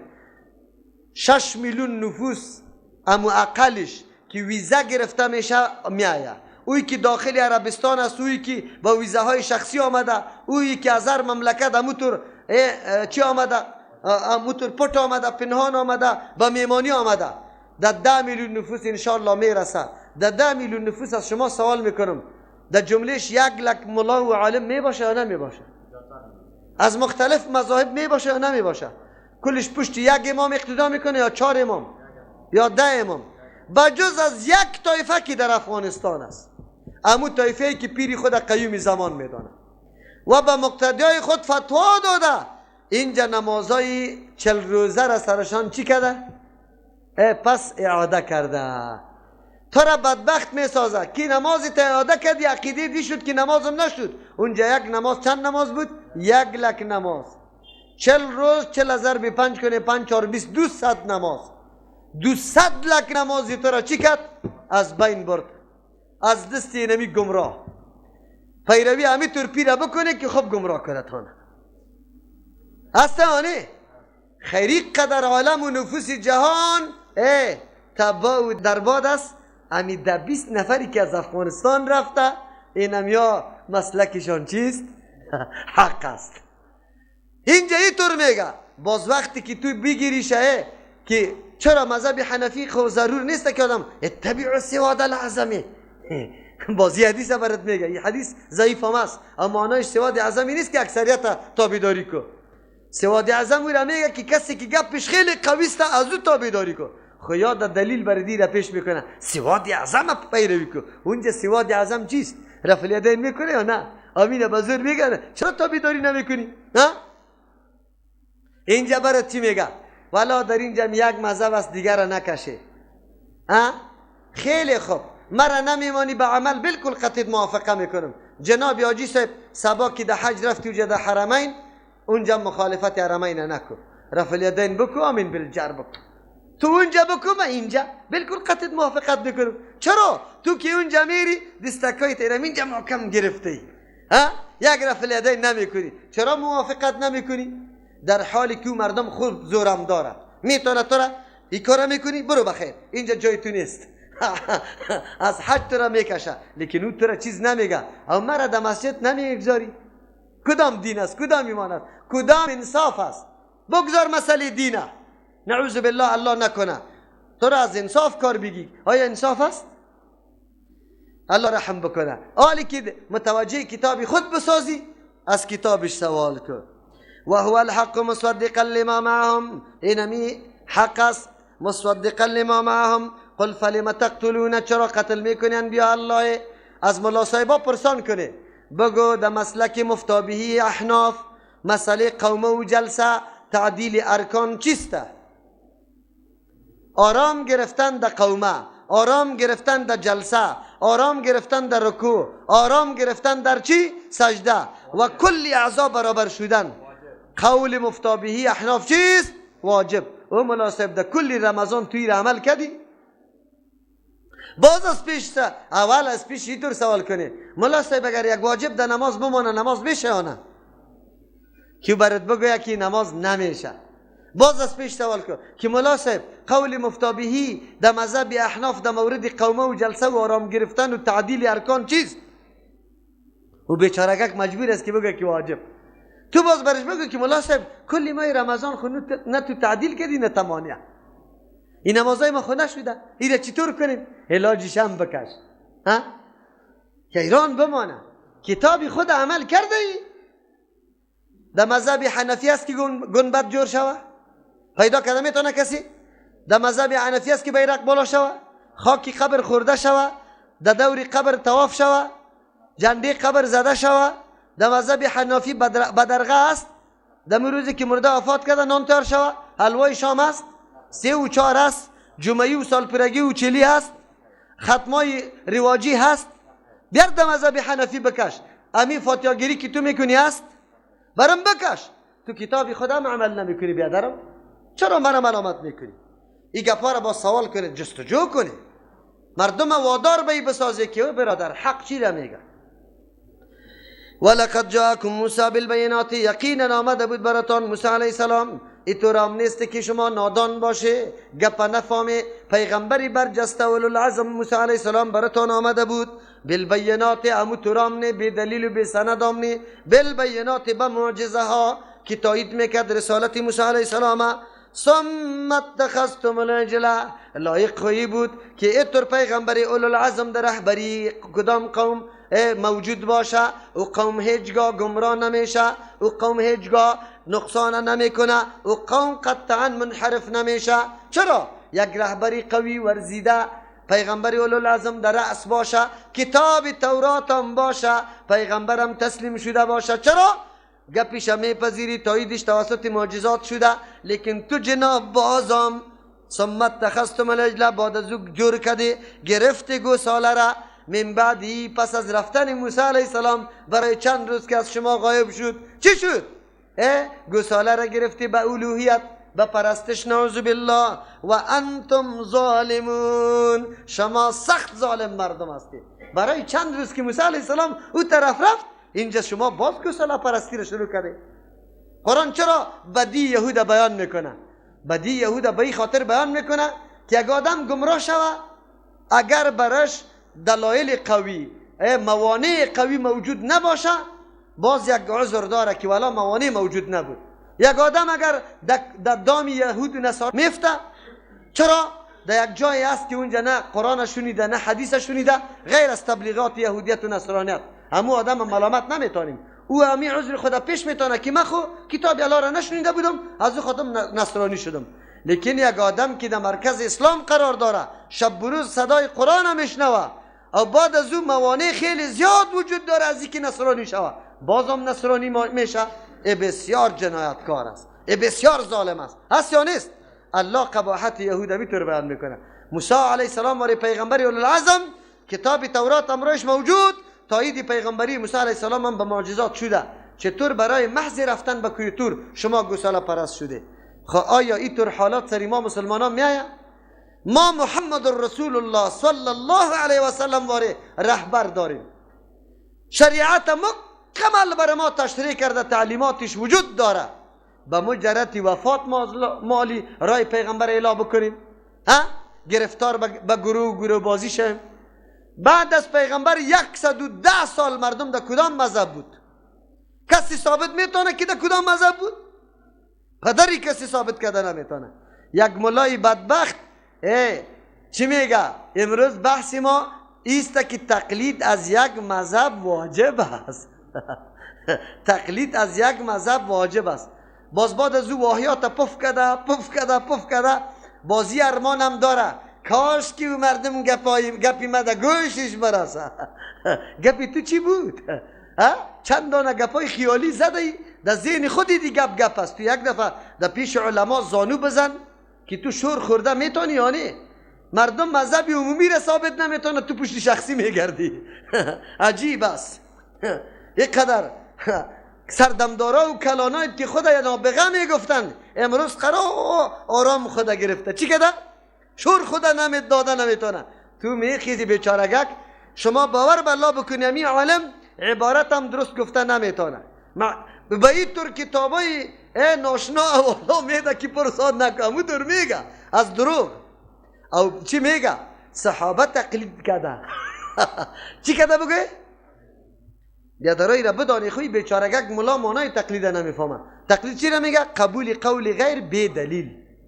سخنی کسی را بپذیری خو بی سند. صحابه سخنی کسی را بی دلیل پذیرفته. او وقتی که سخنی کسی را بپذیری با دلیل ایره اتباع میگه. ایره چی میگه؟ دمی قرنا در خیر القرون تقلید بود یا اتباع بود؟ اتباع بود. تقلید وجود نداشت. او را که تقریرایش بشنوه بسیار خنده تان میاد، لیکن این قدر جوانا برش نشسته بیچاره های بسیار دل آدم میسوزه، باز برش گریان میکنه. مردم الله اکبر چقدر مردم اغوا شده. مخو میگم مردم به الله قسم یهود و نصارای قدر مضر نیسته. نعوذ بالله که ملای نادان و گمراه که قرآن و حدیث دشمنی میکنه او خیلی زیاد مضر است. ایلا بدانی یهود و نصارا را مردم میشناسه که یهود و نصاراست.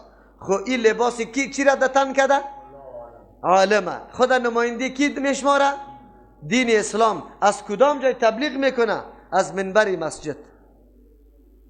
چی تبلیغ میکنه؟ امو قدر فعالیتی که یهود و نصارا پولی خدا مصرف کرده، امو قدر فعالیت و نتونسته که به یک تقریر ای بگوه. امو قدر فعالیت برای کی شده؟ یهود و نصارا شده. خب لیکن میفهمه یا نمیفهمه این جدا مسئله است. بسیار سخت است. الله رحم بکنه. حالی ما بیایم پیغمبر الله موجود از خودش حالی رفت از دنیا. با مجرد رفتن پیغمبر یک امت پیغمبر چند تا پارچه شوه؟ 20 پارچه شوه یا یک پارچه باشه؟ کتاب الله یک کتاب است یا جدا جداست؟ دین الله یک دین است یا جدا جداست؟ راه پیغمبر یکی است یا جدا جداست؟ بله بعضی عبادت ها را پیغمبر متنوع انجام داده، ما متنوع انجام میدیم. وتر یک رکعت خوانده میخوانیم، 3 رکعت خوانده به 2 کیفیت میخوانیم، 5 رکعت به 1 کیفیت خوانده میخوانیم، 7 رکعت به 2 کیفیت خوانده میخوانیم، 9 رکعت به 1 کیفیت خوانده میخوانیم. این تنوعی چی میگه؟ عبادات. انواع چی؟ عبادات را چند قسم کرده. در دعای استفتاح یک دعا را خوانده یا چندین دعا را؟ چندین دعا میخوانیم. در تسبیحات رکوع یک تسبیح را خوانده یا زیاد دیگر تسبیحات. در سجده همین قسم، در قاعده همین قسم. چرا؟ پیغمبر این طریقه ها را برای ما بیان کرده، به سر و چشم میپذیریم. اما ملت یکی میشه یا پارچه پارچه میشه؟ ملت یک ملت است. تو گرفته پارچه پارچه کرده. ایره حنفی جور کردی، ایره حنبلی، ایره شافی، ایره مالکی. در بینتان نکاح هم حرام دانستی. در بینتان نکاح هم حرام دانستی؟ بله. سنت رسول الله وجود داره، کتاب الله وجود داره. چرا اختلاف است؟ اختلاف باید نباشه. به مردم میگه شما ملا هم موضوعتان حل کنید. کشک علما جمع شود. هیچی طور نمیگیم که نظری من نیست، رأی من نیست.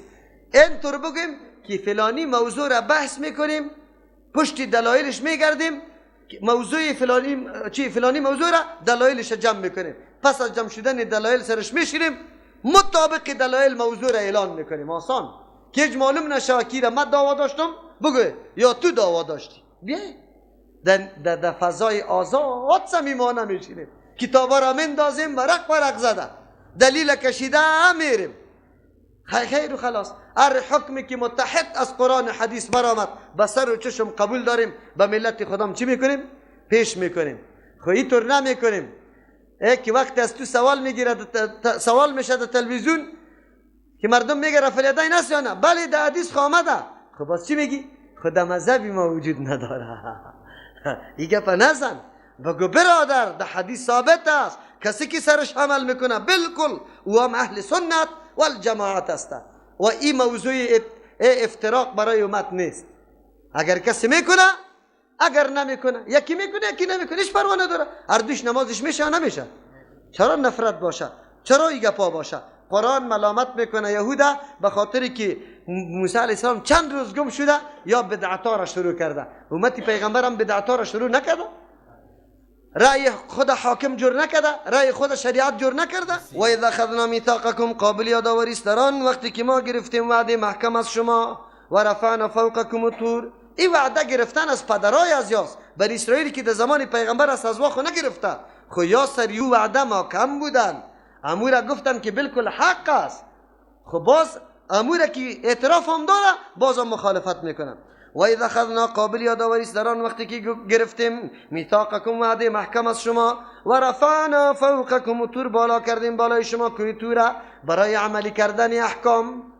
چرا که شما سرپیچی میکردی.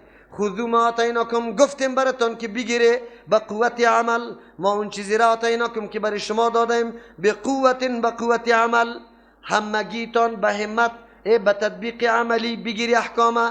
واسمعوا، به دلتان بشنوه. اینجا واسمعوا به معنای وقبلوا قبول کنه، تو نه که تنها در گوش بشنوه خیر و خلاص، به دل بشنوه بپذیره ایره.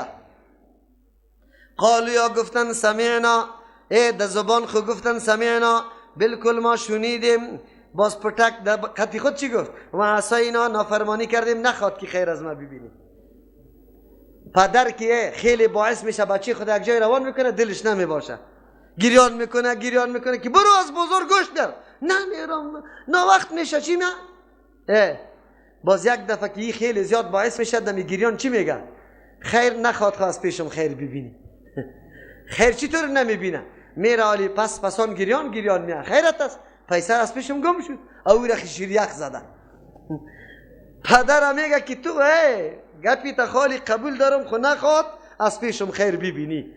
این یهود امی قسم مردم بودن، در زبان گفتن سمعنا، بسر و چشم، در دل چی میگفتن؟ و عصینا، ما فقط نافرمانی کار ماست، نخواد از ما ببینی. بعضی مردم همی طور است یا نیسته؟ قطعت میه چی بکار است؟ چی ضرورت؟ بنده فقیر برای دازر است. او طرف که میره یقین میکنه اگه از پیشم خیر ببینی 4 روزی خدا قطع تیر میکنم. اما طور میگه نمیگه؟ نه، دین ای درس نمیده.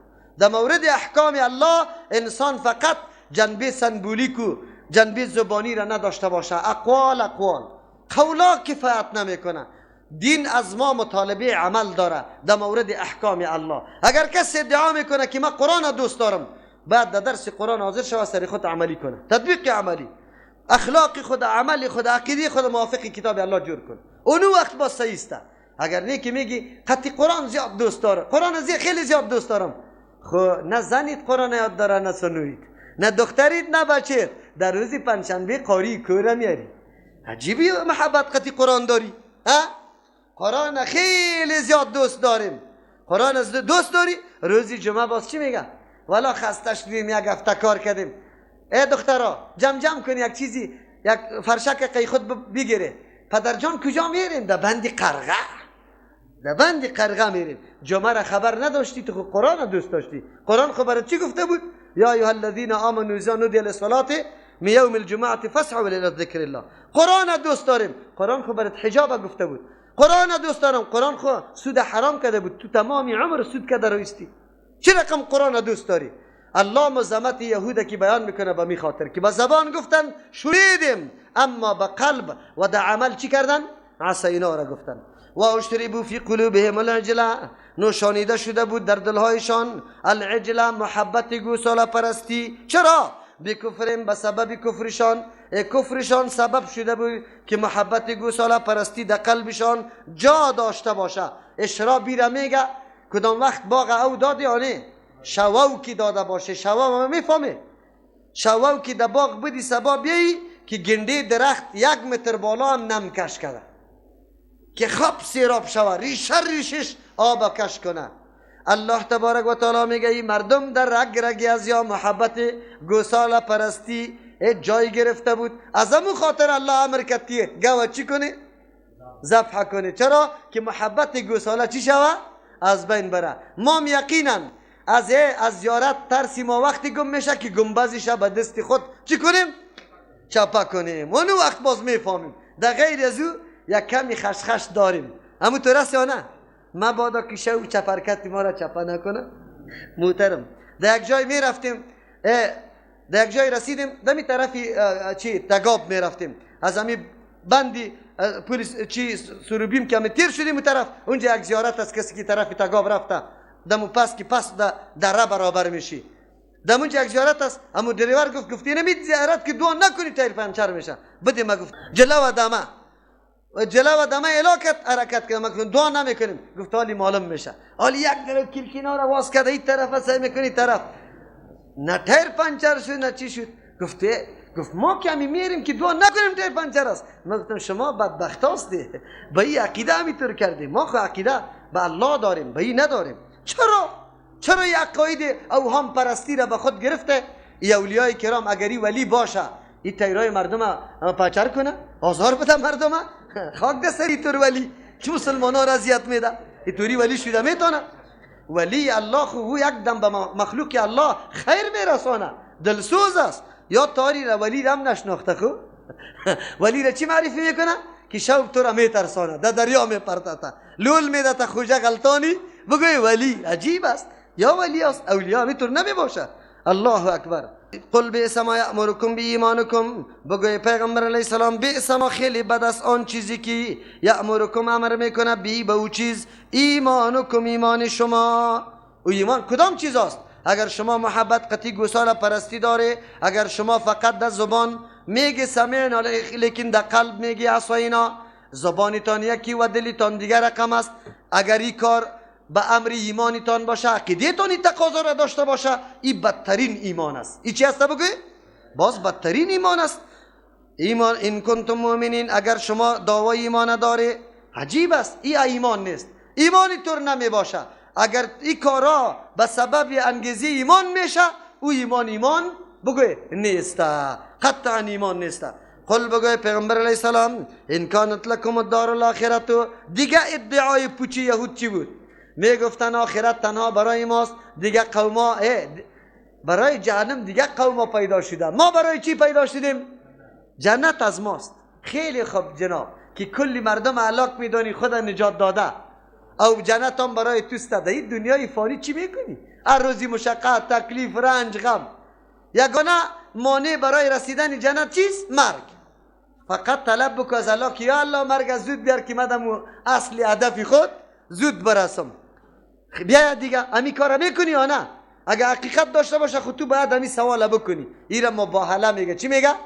مباهله. تو که این قدر حقیقت دعوا داری دعا کو که مرگ سرت برسه. خو یهودی بیچاره خوب میفهمن که ما چی کارهای غلطی کردیم و مبتلا به چی عذابای شویم. از امو خاطر آنقدر حرسی زندگی را که یهود داره مشرکین هم نداره. چی نداره؟ امو کسایی که آخرت قائل هم نیستن، به زنده شدن بعد از مرگ قائل هم نیستن، امو قدر زندگی را خوش نداره. مسلکی کی خوش داره؟ یهود. پس ادعای از یا باطل است.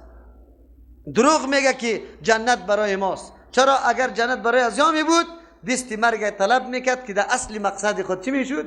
میرسیدن.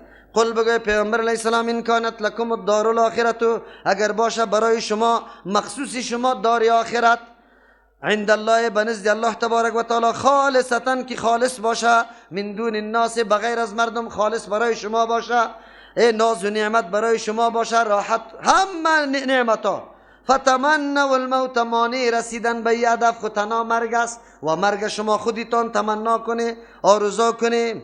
فتمنوا الموت ان کنتم صادقین، اگر در دعوایتان راست میگی. خیر طلب کنی مرگ نه که برسی در نعمتا. این جنجالای دنیا را چی میکنه که هر روز کشیده رایسته؟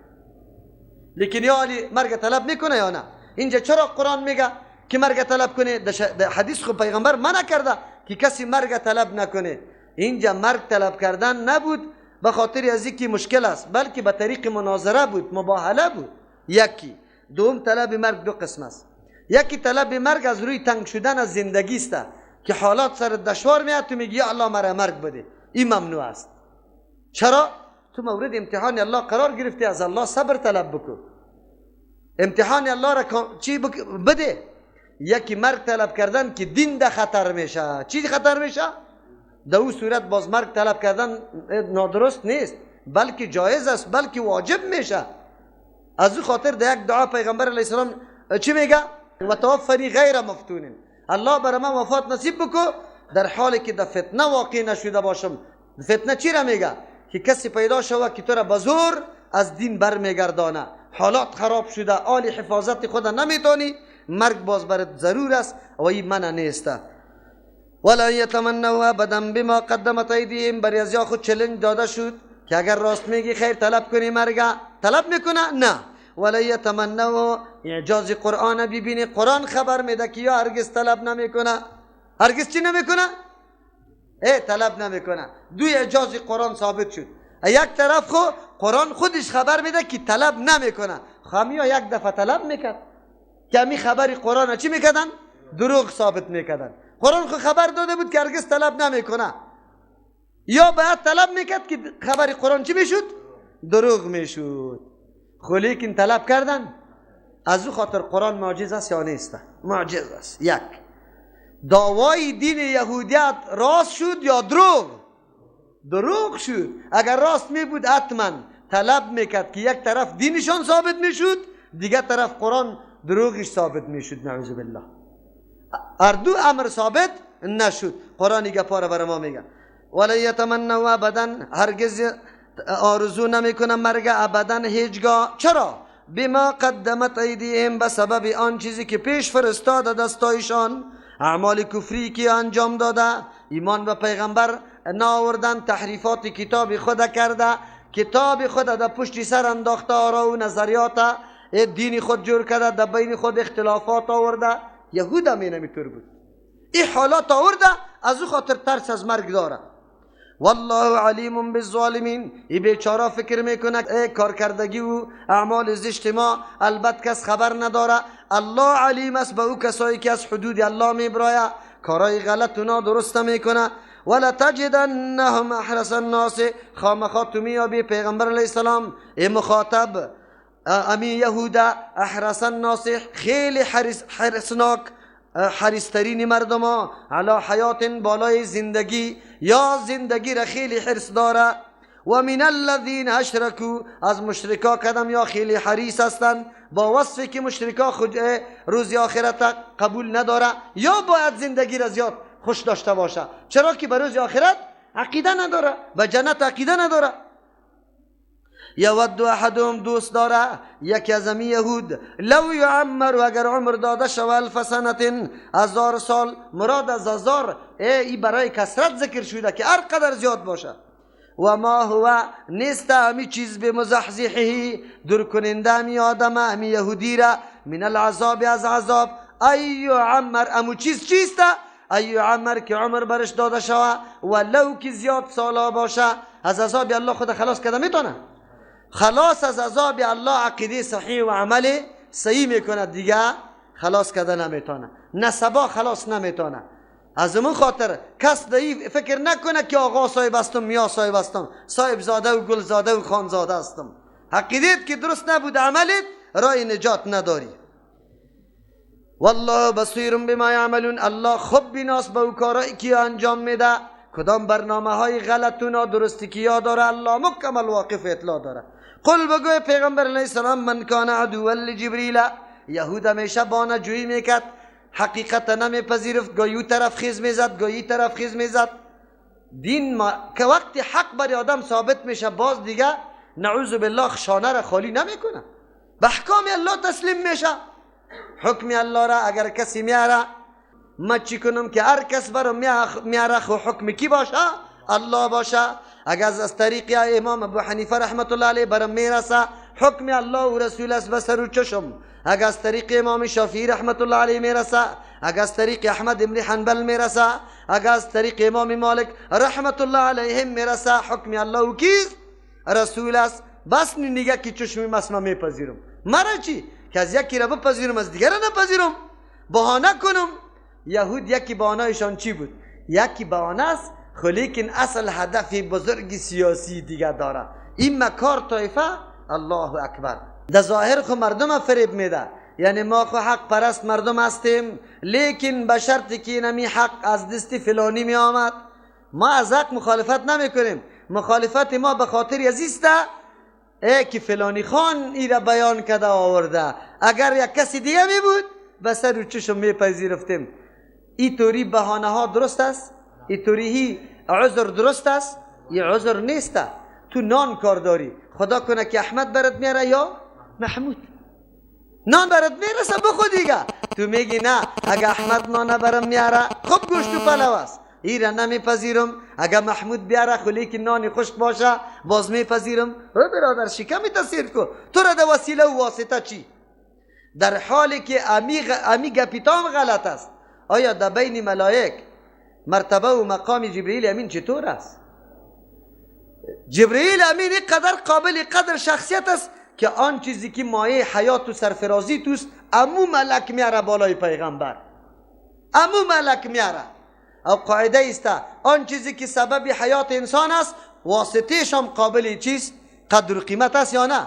گروه برای ما روشنی کرده لیکن توسط لین آمده، لینم قدرش داریم یا نه که قطع میکنیم؟ نه قطع نمیکنیم، لینم قدرش میکنیم. پس کسی که برات روشنی آورده او را عزت کن، نه که مخالفت کن. خو لیکن یا شانه را خالی میکنه از اینکه حق بپذیره، خو هدفشان دیگه مرموز است. مثل یهودی امروز واره.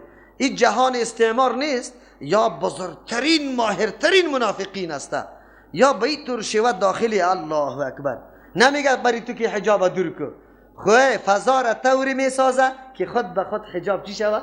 لوله شود اونجا انداخته شود. نمیگه ریشی تکل کو، خو شرایط در دفتر میگذاره که دیگر روش تو مجبور استی تراش کنی.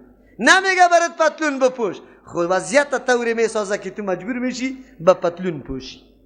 یا بسیار ماهر هستن. چرا؟ اگر تو را بگه که حجاب دور کو میخیزی، تو یک حکم شریعتی ما را من نمیکنی، لیکن از اون نگاهی طور من نمیکنه که تو نمیفهمیم. یک قدر خوب میپذیری که پرسان نکن. میپذیریم یا نمیپذیریم؟ میپذیریم. دموکراسی را که پذیرفتی بازورم میپذیری. در زمینش میپذیری. ها؟ یک آدم که حالی نصرانیت اعلان کنه قتل کرده میتونی؟ ها؟ چرا نمیتونی؟ بگوی قانون حقوق بشر را تو چی کردی؟ پذیرفتی. و هر کس در اظهار نظری خود چی باشه؟ آزاد باشه. بس حالی تو نمیتونی. از کدام را تو را محکم کرده بسته کرده؟ قاتل شما قصاص کرده میتونه؟ حالی زناکار سنگسار کرده میتونه؟ دزد دستش قطع کرده میتونه؟ شرابخور دوره زده میتونه؟ نمیتونه. چرا نمیتونه؟ از این طور را بسته کرده تو را که این چور داده نمیتونی. خدا ایرا ماهرین میگه منافقین. یهود سرچشمه و سرداری از جاست. منظورشان چی بود؟ شما خبر داری؟ جبرئیل امین چرا یا دشمنی داره؟ وحی بالای پیغمبر علیه السلام کی آورده بود؟ جبرئیل امین. توسط آوردن وحی جبرئیل امین که شریعت پیغمبر است، شریعت یهودیت و نصرانیت چی شد؟ منسوخ شد. این مردم اعتراض سری سند داشت. سری کی داشت؟ سند که دور کنه شریعت تو قابل قبول شد یا دور انداختنی شد؟ قابل رد شد. که وقتی قابل رد شد شریعت خود از جای به جای چی میشه؟ باقی میمانه.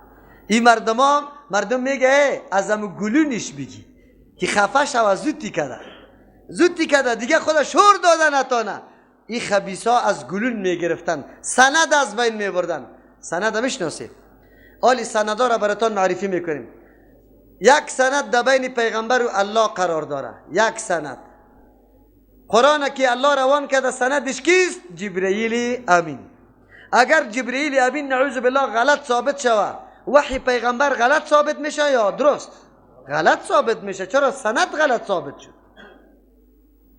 دوم سند از پیغمبر علیه السلام به کلی امتش سند اینجا کیست که دینی پیغمبر به ما رسانده؟ صحابه کرام. کی رسانده؟ خب یهود در اونجا سند قطع میکرد، سند مورد طعن قرار میداد، به خاطری که سند از بین بره دینی پیغمبرم مکمل به اعتبار میشه، به اعتماد میشه، خلاص میشه. لیکن چوچای یهود امروزیم امی تصمیم گرفتن که این طرف از پیغمبر علیه السلام تا امت این سند از بین ببره. این سند چی رقم از بین میبره؟ میگه صحابه کرام شاگردای مستقیمی پیغمبر علیه السلام که از مجلسای پرنور و مبارک پیغمبر استفاده میکردن، او مردم کلش مرتد شده غیر از 5 تن. غیر از چند تن؟ 5 تن باقی مونده دیگه مرتد شده. پس هر دینی که توسط صحابه بری تو رسید است باطل است یا حق؟ میگه باطل است. گپ دیده؟ اینی را مردم میگه از گلونش بگی. خبر داره؟ خب امروز مردم دخترکی خدا تقدیم میکنه به اموتور مردم واره که تو عقیده را داره. دوستی و خیشی قطعش میکنه خب لیکن خبر نداره. یکی از شما سوال میکنم، یک روز در ترجمه مولوی متوکل حاضر میشه در حالی که در علیه ما بسیار تبلیغات هم شده، در او کوچم که آمد در گوشش پف شد که او جنه رو گمراه میشی، در او کوچم، در او جمع، در او جمع. خب باز هم آمد خود رسان تا عبدالله ازامه. همین یک دفعه که نشست که قرآن جذب کرد شد اینطور فکر میکنه که کل زندگیم یک طرف، همین ساعتایی که اینجا تیر کردم دیگر طرف. همین طور است یا نیست؟ انشاءالله. باز بعد از او که میره در خانه تهدید میشه، خبر شدم که در ترجمه رفتی، از خانه میکشم تا عاق میکنم، تا مادر میگه برات بددعا میکنم، ماما و کاکا قطعش سلام نمیندازه، باز آخرام از خانه میکشش. خوی بچه میگرده یا نمیگرده؟ بگوی ها؟ یک روز قتیما واری مردمی گناهگار تیر میکنه، قرآن این قدر جذب میکنه که دیگه هر رقم سختی سرش میاد خوی عقیده را اله. شما چی گمان داره؟ کسی که در مجلس پیغمبر صلی الله علیه وسلم، در مجلس پرنوری از او ایمان بپذیره، باز شده میتونه که او ایمان اله کنه؟ این گپ من نمیزنم. یکی از دانشمندای اروپایی نوشته کرده که یکی از علامات حقانیت دین پیغمبر است که هر کسی که یک مرتبه دین از این پذیرفته باز مرتد نشده، که به صورت واقعی پذیرفته باشه. لیکن امروز مردم پیدا میشه میگه صحابه کلش مرتد بود، نعوذ بالله. سند قطع میکنه، سند قطع میکنه. این در اصطلاح علمی ما، اصطلاح منطقی صغرا و کبرا میگه که نتیجه سرش بگه مرتب میشه. صحیح است؟ مساجد کلش قابل تعظیم است. اول میگیم مسجد عبدالله ازام قابل تعظیم است، این صغراست. بعد از اون میگیم هر مسجد که به نام الله تبارک و تعالی جور شده باشه قابل کیست؟ تعظیم است. پس مسجد عبدالله ازام قابل چیست؟ چرا یام در جمله مسجدهایی که برای الله جور شده او را کبرا میگه، این را صغرا. اینجا یا صغرا و کبرا را کردن. چه رقم گفتن؟ صحابه مرتد است، یک صغرا شد. و هر کسی که مرتد شده باشه کدام روایتی که نقل میکنه قابل قبول نیست. پس دینی را که صحابه برای ما آورد قابل قبول، خلاص دینی از بین میبره یا نه؟ این دسیسه در او زمان یهود کرده بود، در این زمان هم میکنه. بعد از این میکنه یا نمیکنه؟ عقبات ستره باز بخیر در سوره انعام میخوانه. یک رای از یا ایست از تبلیغاتش تاپا سری تو میزنه. تاپا سری چی میکنه؟ میزنه. میگه فلانی استادش اینطوری چه از خودش خوب آندم از خود درس پیشی فلانی استاد خونده. همینطور میگن نمیگن؟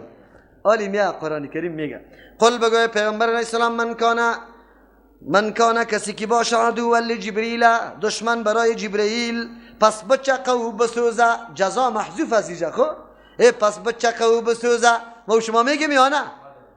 خدا بسوزانه که دشمنی با جبرائیل داره. این همی قسم گبی کدام خدا هلاک کنه او کنه خدا. یک مانا قل من کان عدو لجبریل، بگوی پیغمبر علیه السلام کسی که دشمن با امرای جبرائیل باشه چیسته؟ پس این خیلی ظالم است و خیلی بی انصاف است. چرا ظالم و بی انصاف است؟ به خاطری که فانه نزله علی قلبک، جبریل امین خود شخصیتی است که روان میکنه میاره بالای قلب تو وحی الله را به اذن الله، به فرمانی کی؟ قل بگوی پیغمبر علیه السلام من کان عدوا لجبریل، کسی که دشمن برای جبریل است، فقد کفر بما انزل الله، او آدم منکر است به آن چیزی که الله نازل کرده. چرا کافر است به انزل الله؟ به خاطری که فانه نزله، همین ما انزل را کی روان کرده؟ کی آورده؟ جبریل امین آورده. که وقتی جبریل امین کافر میگی ما انزله جبریل که کدام چیز آورده او را هم چی میگی؟ کافر استی. دیگه مانا قل من کان عدوا لجبریل فهو عدو لی، بگو که اگر کسی دشمن جبریل امین است الله میگه او دشمنی است. آیت داره پشتی سر اون میگه من کان عدوا لله و ملائکتی و رسولی و جبریل و میکالا فان الله عدو للکافرین، الله دشمنیش است. و جبریل دشمنی با الله است، دشمنی با الله است. جبریل کی روان میکنه؟ چرا خود الله جواب میگه فانه هم جبریل نزله میاره قرآن کریم علی قلبک، بیرون میرون وحی غلط ملت نمیشه، فقط در قلبت وحی میآید، یک حرف تا بالا نمیشه. مردم چی میگه؟ سخنی تا شنیدم در دل شنیدم در دلم جای گرفته، علی فراموش نمیشه. وحی الله که میآمد سری پیغمبر امیر رقم بود، در قلب پیغمبر وحی چی میشد؟ خود جبریل امین برای خود و به نظر خود آمده به اذن الله. اگه وحی میاره الله به جبریل امین به اذن الله میاره. یا چی میگفتن؟ ما دشمنی به جبریل داریم. چرا؟ جبریل منطقه ها و قریه ها را بالا برده د آسمان پس زده در زمین، مردمیش هلاک کرده. مردمیش چی کرده؟ نه این دسیسه یهود است، بهانهش در او زمان است. امروز هم همینطور میگه ما دشمن داریم. مجاهدین خصیسته که روسا را شکست داده لیکن حقوق بشر پایمال کرده. میگه نمیگه؟ حقوق بشر پایمال کرده. حقوق بشر چرا ایره کشتی؟ چرا میگه؟ زناکار اگر زنا کردی را قتل نکن. چرا؟ به خاطری که حقوق بشر پایمال میکنی. نه اینجا برات میگه اگر توی این حال زناکار سنگسار میکنی دشمنی با تو اعلان میکنه، کمکای خدا قطع میکنه. چرا تو حکم الله را نافذ کردی، زن سنگسار مرد است چی کردی؟ سنگسار کردی. همینطور است حالی در دنیا یا نه؟ تو خبرش نمیگی که او بدبخت اگر کسی را دانه سرطان در وجودش میشه، یک دانه دایش پیدا میشه، یا مرضی خورشی گوشت سرخباد در یک عضوش دوچار میشه، دکترها کلگی میگه که عضو قطع میکنیم. چرا قطع میکنیم؟ او مردکه این عضو است، این دست است، این به درد میخوره. نه اگر این دست بانیم کلی بدن از بین میره، بان کمی دست از بین ببریم که دیگه بدن سالم باقی بمانه. زناکار دزد قاتل اینمی قسم از بین بردن امو دانه و امو مریضی است. خو این دنیای کفر میفهمه؟ نمیفهمه، سری تو انتقاد میکنه، کمکار سرت قطع میکنه. چرا؟ میگه این حکم عملی کردی. یهود هم همونطور میگفتن آلی ما خو این حکم عملی کردیم، از جان خود نکردیم، فرمان الله است. جبریل امین که کدام قریه ها را هلاک کرد به فرمان الله بود یا به نظر خودش بود؟ الله میگه این میاره کتاب الله را هم علی قلبک، بالای دل تو، به اذن الله، به امر الله، مصدقنی تور کتاب میاره که تایید کننده است لما برای او مضامین او مطالب بین یدیه که پیش ازی در دیگه کتاب است، یا موافق است امرای نشانه هایی که در پیش کتاب های پیش است. و این طور چیز میاره و هدن یک تیکه برنامه کامل هدایت رهنمایی که سعادت دنیا و آخرت توسطش بالکل معلوم میشه. و بشرا مایه خوش خبری برات آورده.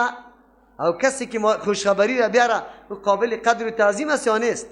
یک آدم میایه منتها بیادرید از خارج آمده تعالی را گم بود، یک آدم پیش میده و همین جبرت میگه شیرینیم سرت که بیادرید فلانی گم شده پیدا شده، حالی او خوب بیازو میایه.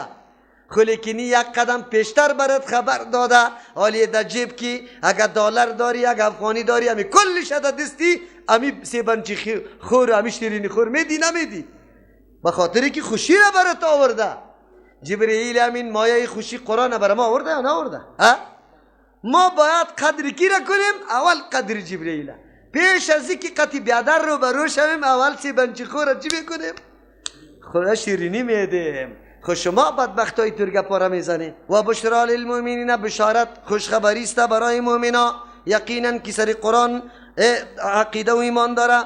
الله چی میگه؟ من کان عدوا لله، کسی که دشمنی الله است، و ملائکتی از ملائکه الله است، و رسولی از پیغمبران الله است، و جبریل از جبرائیل علیه السلام است، و میکائیل از میکائیل علیه السلام است. فإن الله عدو للکافرین، یقینا الله دشمن است برای هر کسی که انکار از حق میکنه.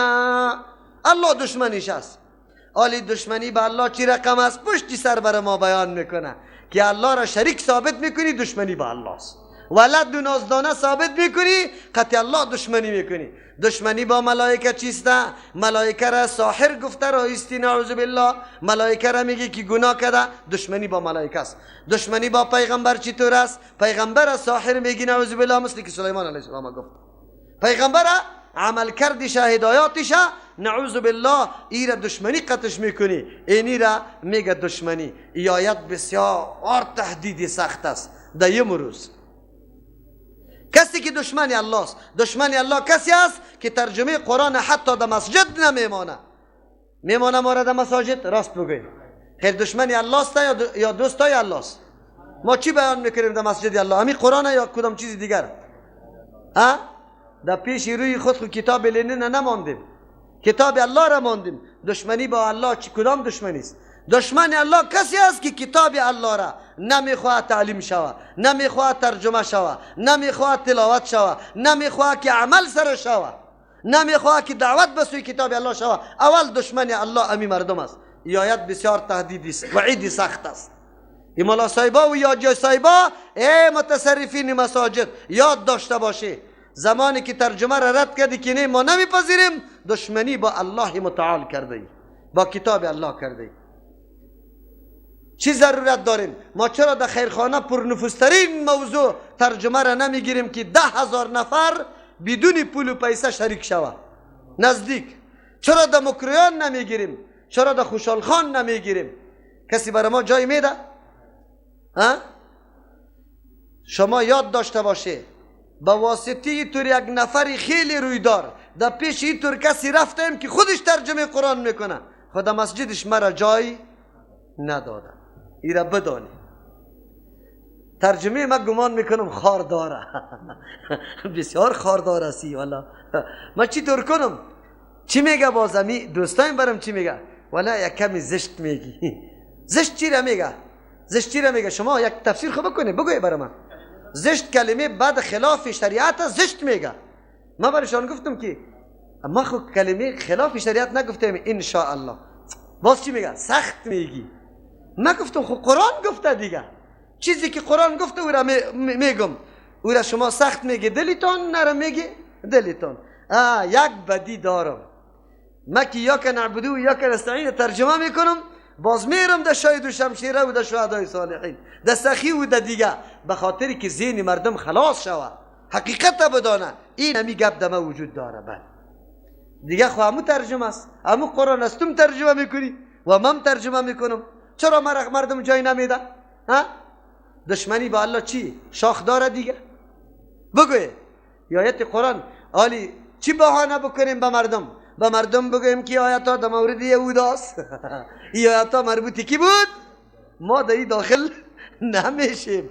دشمنی با الله میکنیم، خود دشمن الله نمیشیم. خب قرآن چی میگه؟ قرآن در آخر همین نقطه را اشاره میکنه. فإن الله، یقینا الله نمیگه که عدو للیهود و النصارى، الله دشمن یهود و نصارا است. الله میگه الله دشمن هر کافر است، اگر یهود است نصارا است. اگر کسی نعوذ بالله خدا مسلمان میگه لیکن نعوذ بالله اینی طور کارهای کفری میکنه، الله دشمنش است. الله کافرین مطلق گفته. هر کس که این کار میکنه است دشمنی با کتاب الله داره. امروز دشمنی با کتاب الله از هر ناحیه شروع شده. تلاش است که کتاب الله تلاوت نشوه، مردم قطعش رابطه نداشته باشه. کتابی مرده ها معرفی میکنه برای ما. یک. دوم دشمنی پیغمبر علیه السلام. دشمنی پیغمبر کدام است؟ یک دشمنی را هر کس میفهمه که پیغمبر نعوذ بالله در زندگیش بخیزه، در دمیروی پیغمبر را توهین کنه، تحقیر کنه، بد بگوید، دشنام بده یا قتل کنه، نعوذ بالله نعوذ بالله. این هر کس میفهمه یا نمیفهمه؟ این هر کس میفهمه که دشمنی با پیغمبر صلی الله علیه و سلم است. لیکن یک دشمنی را که تعالی را ما نمیفهمیم کدام است. پیغمبر خودش وفات کرده، ما قطعش چی رقم دشمنی بکنیم نمیتونیم. دشمنی با پیغمبر، دشمنی با حدیث پیغمبر، دشمنی با کیست؟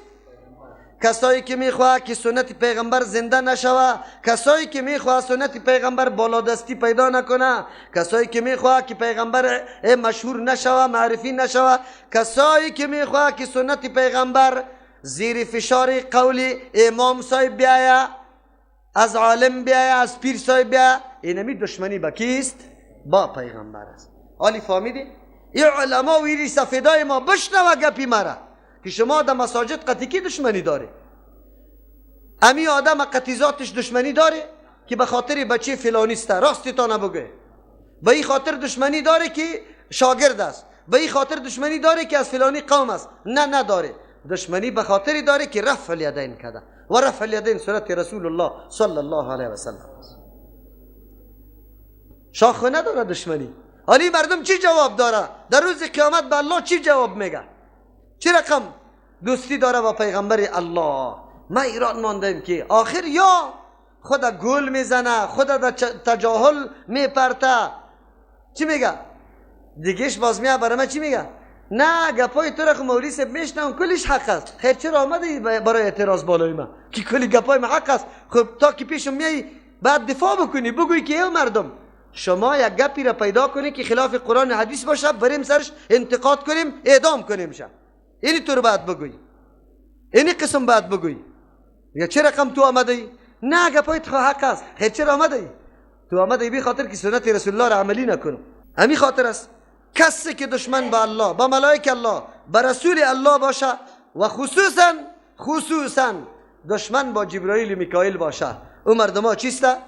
دشمن با امر الله است. ولقد انزلنا الیک آیات بینات، یقینا ما روان کردیم به سوی تو پیغمبر علیه السلام آیات بینات، دلایل واضح که در اونجا تمام احکام مسائل دین، دلایل توحید و یکتاپرستی یا در اونجا معجزای حقانیت تو مکمل است. و ما یکفر بها الا الفاسقون، انکار نمیکنه به اینمی آیات بجز از او کسایی که دین گریز هستند، بجز از او کسایی که فسق برآمده از حدود شریعت. غیر از او مردم دیگه مردم انکار نمیکنه. چرا؟ کلش حقیقت است، میپذیره به سر و چشم. همیشه از دین اطاعت کی نمیکنه؟ فاسق نمیکنه. فاسق میگه بند و قید به من نباشه، کس برای من نگویه ای حلال است یا حرام است، کس برای من نگویه ای محرم است یا بیگانه است، کسی برای من نگویه ای زناست یا غیر زناست. بس دیگه آزاد باشم هر طرف که خوشم میآید. او کلما عهدوا عهدا، آیا همینطور نیست که هرگاه که عهدو وعده کردن، پیمان بستن، امرای الله عهدن به پیمان بستن، چی کردن بعد از پیمان؟ نبذه، امو پیمان امو تور انداختن. فریق منهم، یک جماعت از یا در قصه پیمانا و قراردادها نشدن. بل اکثرهم لا یؤمنون، بلکه اکثریتشان ایمان نمیاره. پیمان در نظر نگرفتن، غمی پیمانا را نداشتن، حالان که از یا پیمان گرفته شده بود. خصوصا در مورد پیغمبر علیه السلام پیمان از پیشتان گرفته شده بود که پیغمبر جدید بیا با اینمی نشانه ها شما رعیتش میشه، امتش میشه. ملاهایش پیمان گرفته شده بود که حقیقتی که در کتابایتان در مورد صفت پیغمبر صلی الله علیه و سلم ذکر است به مردم عوامتان مکمل بیان بکنه تا که مردم در دورایی واقع نشوه، حقیقت دین بدانه. لیکن او مردم اون طرف انداختن پیمانا را. ولما جاءهم، هرگاه که آمد برشان رسول، پیغمبر عظیم الشان، ایرا میگه بزرگ داشت ذاتی، در ذات خود پیغمبری بزرگ بود، من عند الله که از جانب الله بود. ایرا میگه تعظیم شانی، تعظیم اضافی، چرا که پیغمبری که از جانب الله مامور میشه، الله روان میکنه. مصدق لما معهم، ایرا میگه تعظیم علمی، ایطور برنامه داشت، ایطور کتاب داشت که موافق بود لما معهم، امرای برنامه ها، مسائل اصولی که امرای مردم سابقه بود. اینطور پیغمبر آمد. چی کردن این مردم؟ نبذ فریق من الذین، انداخت تو طرف بعضی یک جماعت از او کسانی که اوتول کتاب برشان داده شده بود، در مورد پیغمبر معلوماتی کافی و شافی داشت. چی را او طرف انداخت؟ کتاب الله را وراء ظهورهم، در پشت سر خود، کأنهم لا یعلمون، تو گویی که هیچ علم به این کتاب نداشت. الله مزمت یهود چی بیان میکنه؟ الله میگه وقتی بری تو یک پیغمبر میاد، پیغمبرم عظیم و شان شخصیت میباشه، ذاتی زندگیش مکمل بری تو نمایان معلومدار است، محمد رسول الله واره، شخصیتی که کل دوست و دشمن میگه امین است، صادق است، بلکه فیصله عمومی خدا در پیش از او میبره. سنگ حجر الاسود که بزرگترین مسئله است، با کی اوله میکنه؟ با پیغمبر صلی الله علیه و سلم. ذاتش نمایان است، شخصیتش بالکل آفتاب باری روشن است. یک من عند الله، از خود دعوا نداره، بلکه میگه مردم پیغمبر هستم، اینی معجزم کتاب الله قرآن بیان میکنه. آدمی امی که تا دیروز نخوانده ننوشته کرده، نه در مدرسه نه در مکتب رفته، یتیم است، یتیم بیچاره که اکثر چوپانی کرده، امروز کلامی از زبان مبارک میبراید که به دنیا چلن میده به مثل یک جمله قرآن کریم کسی جمله بسازه. است کسی؟ چرا نمیپذیره مردم؟ شخصیت علمیش ببین، مصدقون، مخالفت هم نداره. در کتابای سابقه که کدام مضمونی اصولی است، این کتاب هم امو مضمونی اصولی را بیان میکنه. این مردم چی میکنه؟ نبذ فریق منهم، یک جماعت از یا امی علما است، لایق بودن که مردم خدا آگاه میکردن، خبر میدادن که ای مردم یقینا پیغمبری که سه صفت کمال داره، در ذات خود عظیم و شان، بگوی دیگه در شان خود عظیم و شان، در علم خود عظیم و شان، و برنامه را میاره عیناً مثل برنامه پیغمبری سابقی ما واره، و مردم از این اطاعت بکنه کامیابی تان است. این مردم چی کردن؟ انداختن کتاب در پشت سر، اوصاف پیغمبر به مردم واضح نکردن، بلکه بر علاوه غلط واضح کردن. همینطور کردن یا نه؟ قرآن کریم میگه الله مزمتشان به این بیان میکنه که وا کتاب الله را پشت سر انداختن. یا اینطور نکرده بودن که تورات در دست گرفته باشه، بازی نمیتونه پشت سر قلاچ کرده باشه. نه، کتاب الله در جای خود باقی مان، پوشای شبریشمی دایش کرده میرفتن، بوسه میشود و خیلی در پیشانی مالیده میشود، اما تعلیم و تدریس کتاب وجود نداشت. عملی برنامه عملی کتاب وجود، این کنایه از بی اعتنایی برای کتاب است. کتاب دقیقش نشودن. حالی کورسای انگلیسی است، دختری خدا دواده نماز تا شام هم در 5 کورس روان میکنه، فیس شام اینی قدر است. اونجا برنامه مختلط در بین بچه و دخترها است، گریان دخترم یک درو میکشه، بچه های فاسق فاجر است، چیش برش میکنه، عکسیش میگیره، گپایش حساب میکنه. خو این مردکه تلاش میکنه که دخترم انگلیسی را یاد بگیره، میگیره نمیگیره. خو کتاب الله را در روز پنجشنبه در 1 سال قاریای کورب میاره که قرآن بخون. کتاب الله را در پشت سر انداختیم یا نه انداختیم؟ انداختیم. تعظیمش از زنا توسط پوشا میکنه. هر روز از چین و ژاپن یک رختی نمیاد، زنا میخیزه میگه در چی گرفته؟ در گردن گرفته بود، یک پوشت از اضافه میکنه. زمانی که قرآن کریم هم میکشی که 1 پوشت 2 3 4 در 52 میرسه، مانده میشی. و برادر تعظیم قرآن به پوش است. مردمای ما چقدر خوب تعظیم میکنه، معلمی ما، مکتبی ما، دیقانی ما، ماموری ما. پیشین که میاد از دفتر اینجا طرف استاد میشه، از بالا میکشد، خیر و خلاص برو بخیر. نه در دفتر هستی قرآن، نه در بگوی مکتب، در هیچ جای قرآن نیست. ساتار از وزارت معارف هم از قرآن چند ساعت شد؟ 1 ساعت، او هم ساعت آخر، شاگرد هم نمیشه. خیلی خوب. اعتنا به کتاب الله نکردن سبب بدبختی است. قرآن داستانا را همونطور بیان نمیکنه برای ما. اگر باز به کتاب الله رجوع نکنیم، به حدیث پیغمبر رجوع نکنیم، گاهی کامیاب نمیشیم. حرکت ها زیاد موجود است، تنظیما، کسی به یک طرف تو را دعوت میده، کسی به یک طرف. خو یادتان باشه در کدام حرکتی که برنامه کتاب الله و سنت رسول الله نبود بفهمی که برنامه نیست، کامیاب نیست، فریب نخوره، شعارای چربشانه فریب نخوره. در کدام حالتی که به کتاب الله دعوت بود، سنت رسول الله عملی میشد، عملا همونطور گروه و جماعت باید لازم بگیره و قطع حرکت بکنه. دیگه همونطور برنامه های کاغذی بسیار مردم زیاد داره یا نداره، شعارهای خیلی چرب داره، اما در عمل که ببینی باز برات معلوم میشه که مردم واقعیت پشت دین میگرده. تو همیالی مسئولیت داری که لااقل ریشی تا بمانی. او مرا دعوت به خلافت میدی، مرا دعوت به اسلام میدی، تو سری سنت رسول الله عمل کرده نمیتونی، او مرا میگی حکومت میسازم. عجیب است. نمیشه. اگر مؤمن هستی برنامه عملی را پیش بگی، ثابت بکن به مردم که اینی هدف، اینی چیستا، برنامه، اینی منهجم، اینی عملم. ببینی همینطور عملی کده میرم یا نمیرم. بس حالی دیگه برنامه های مختلف، شیوه های مختلف نکنی.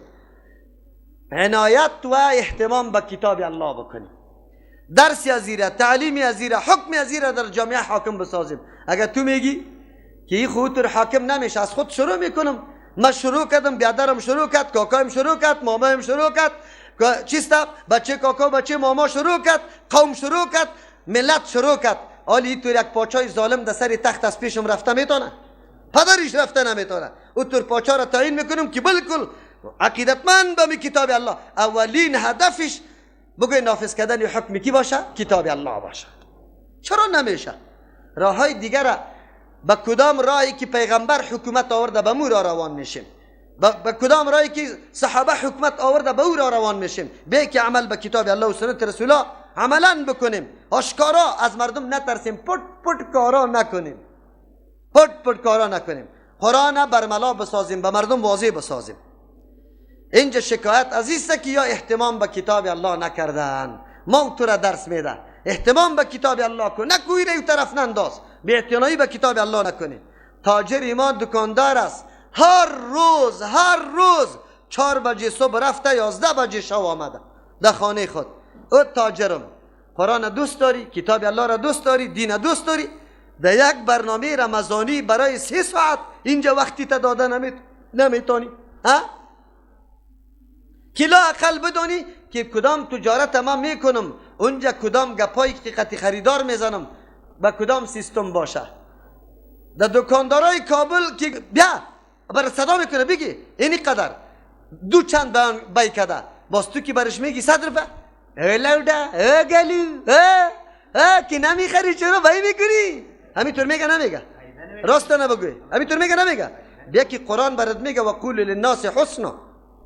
تو مالی تا میفروشی، تو ضرورت به او مردکه داری، او به تو ضرورت نداره میالی، تو جنسی تا میفروشی، او 100 دانه دکان برش هست، از تو نمیخره از دیگه کس میخره. قرآن برات تعلیم میده طرز و طریقی دکانداری تا. اگر اینجا حسن کلام کردی، امی آدم در 100 دکان فقط دکانی تو را میشناسه، دیگر روز راست میه در پیش تو، اعتمادی تا پخته کو، بازیچ خود نمیه، پرزر در دست دیگه میده، اینی جنس بکارم است.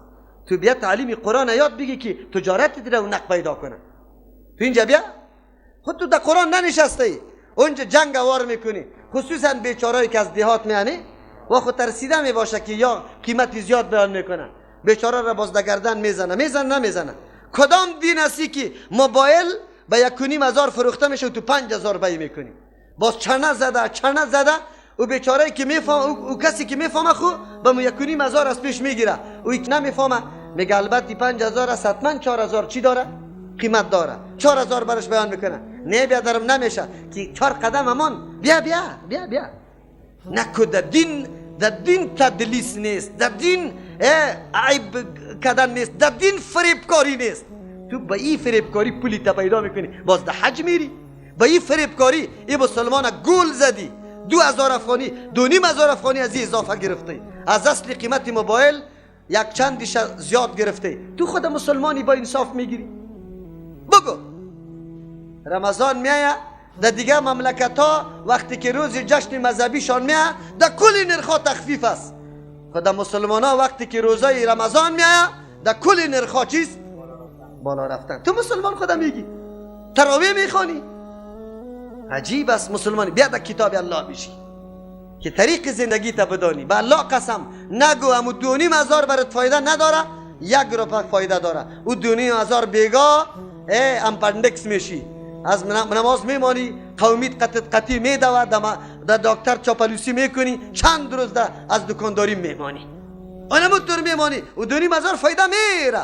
1 روپه در این طور جای مصرف میشه که روزی بموری در اونجا ثواب برات برسه و به الله بگوی که یا الله من خو عمل انجام ندادم، این ثواب از کجا میشه؟ تو باید بدانی این طریقه ها را بدانی. کسایی که 1 روپیش به جای مصرف نمیشه کسی است که درس قرآن شنیده، کسی است که او میفهمه که ما آلی روپی خود در کجا مصرف کنم. تو جناب همونجا برو، خوش بایستی که روزی پنجشنبه ختم میگیرم، 2 پیازه و کوفته را برای مردم جور میکنم، این البته ختم سی ثواب است. نه اکل لا ثواب نیست.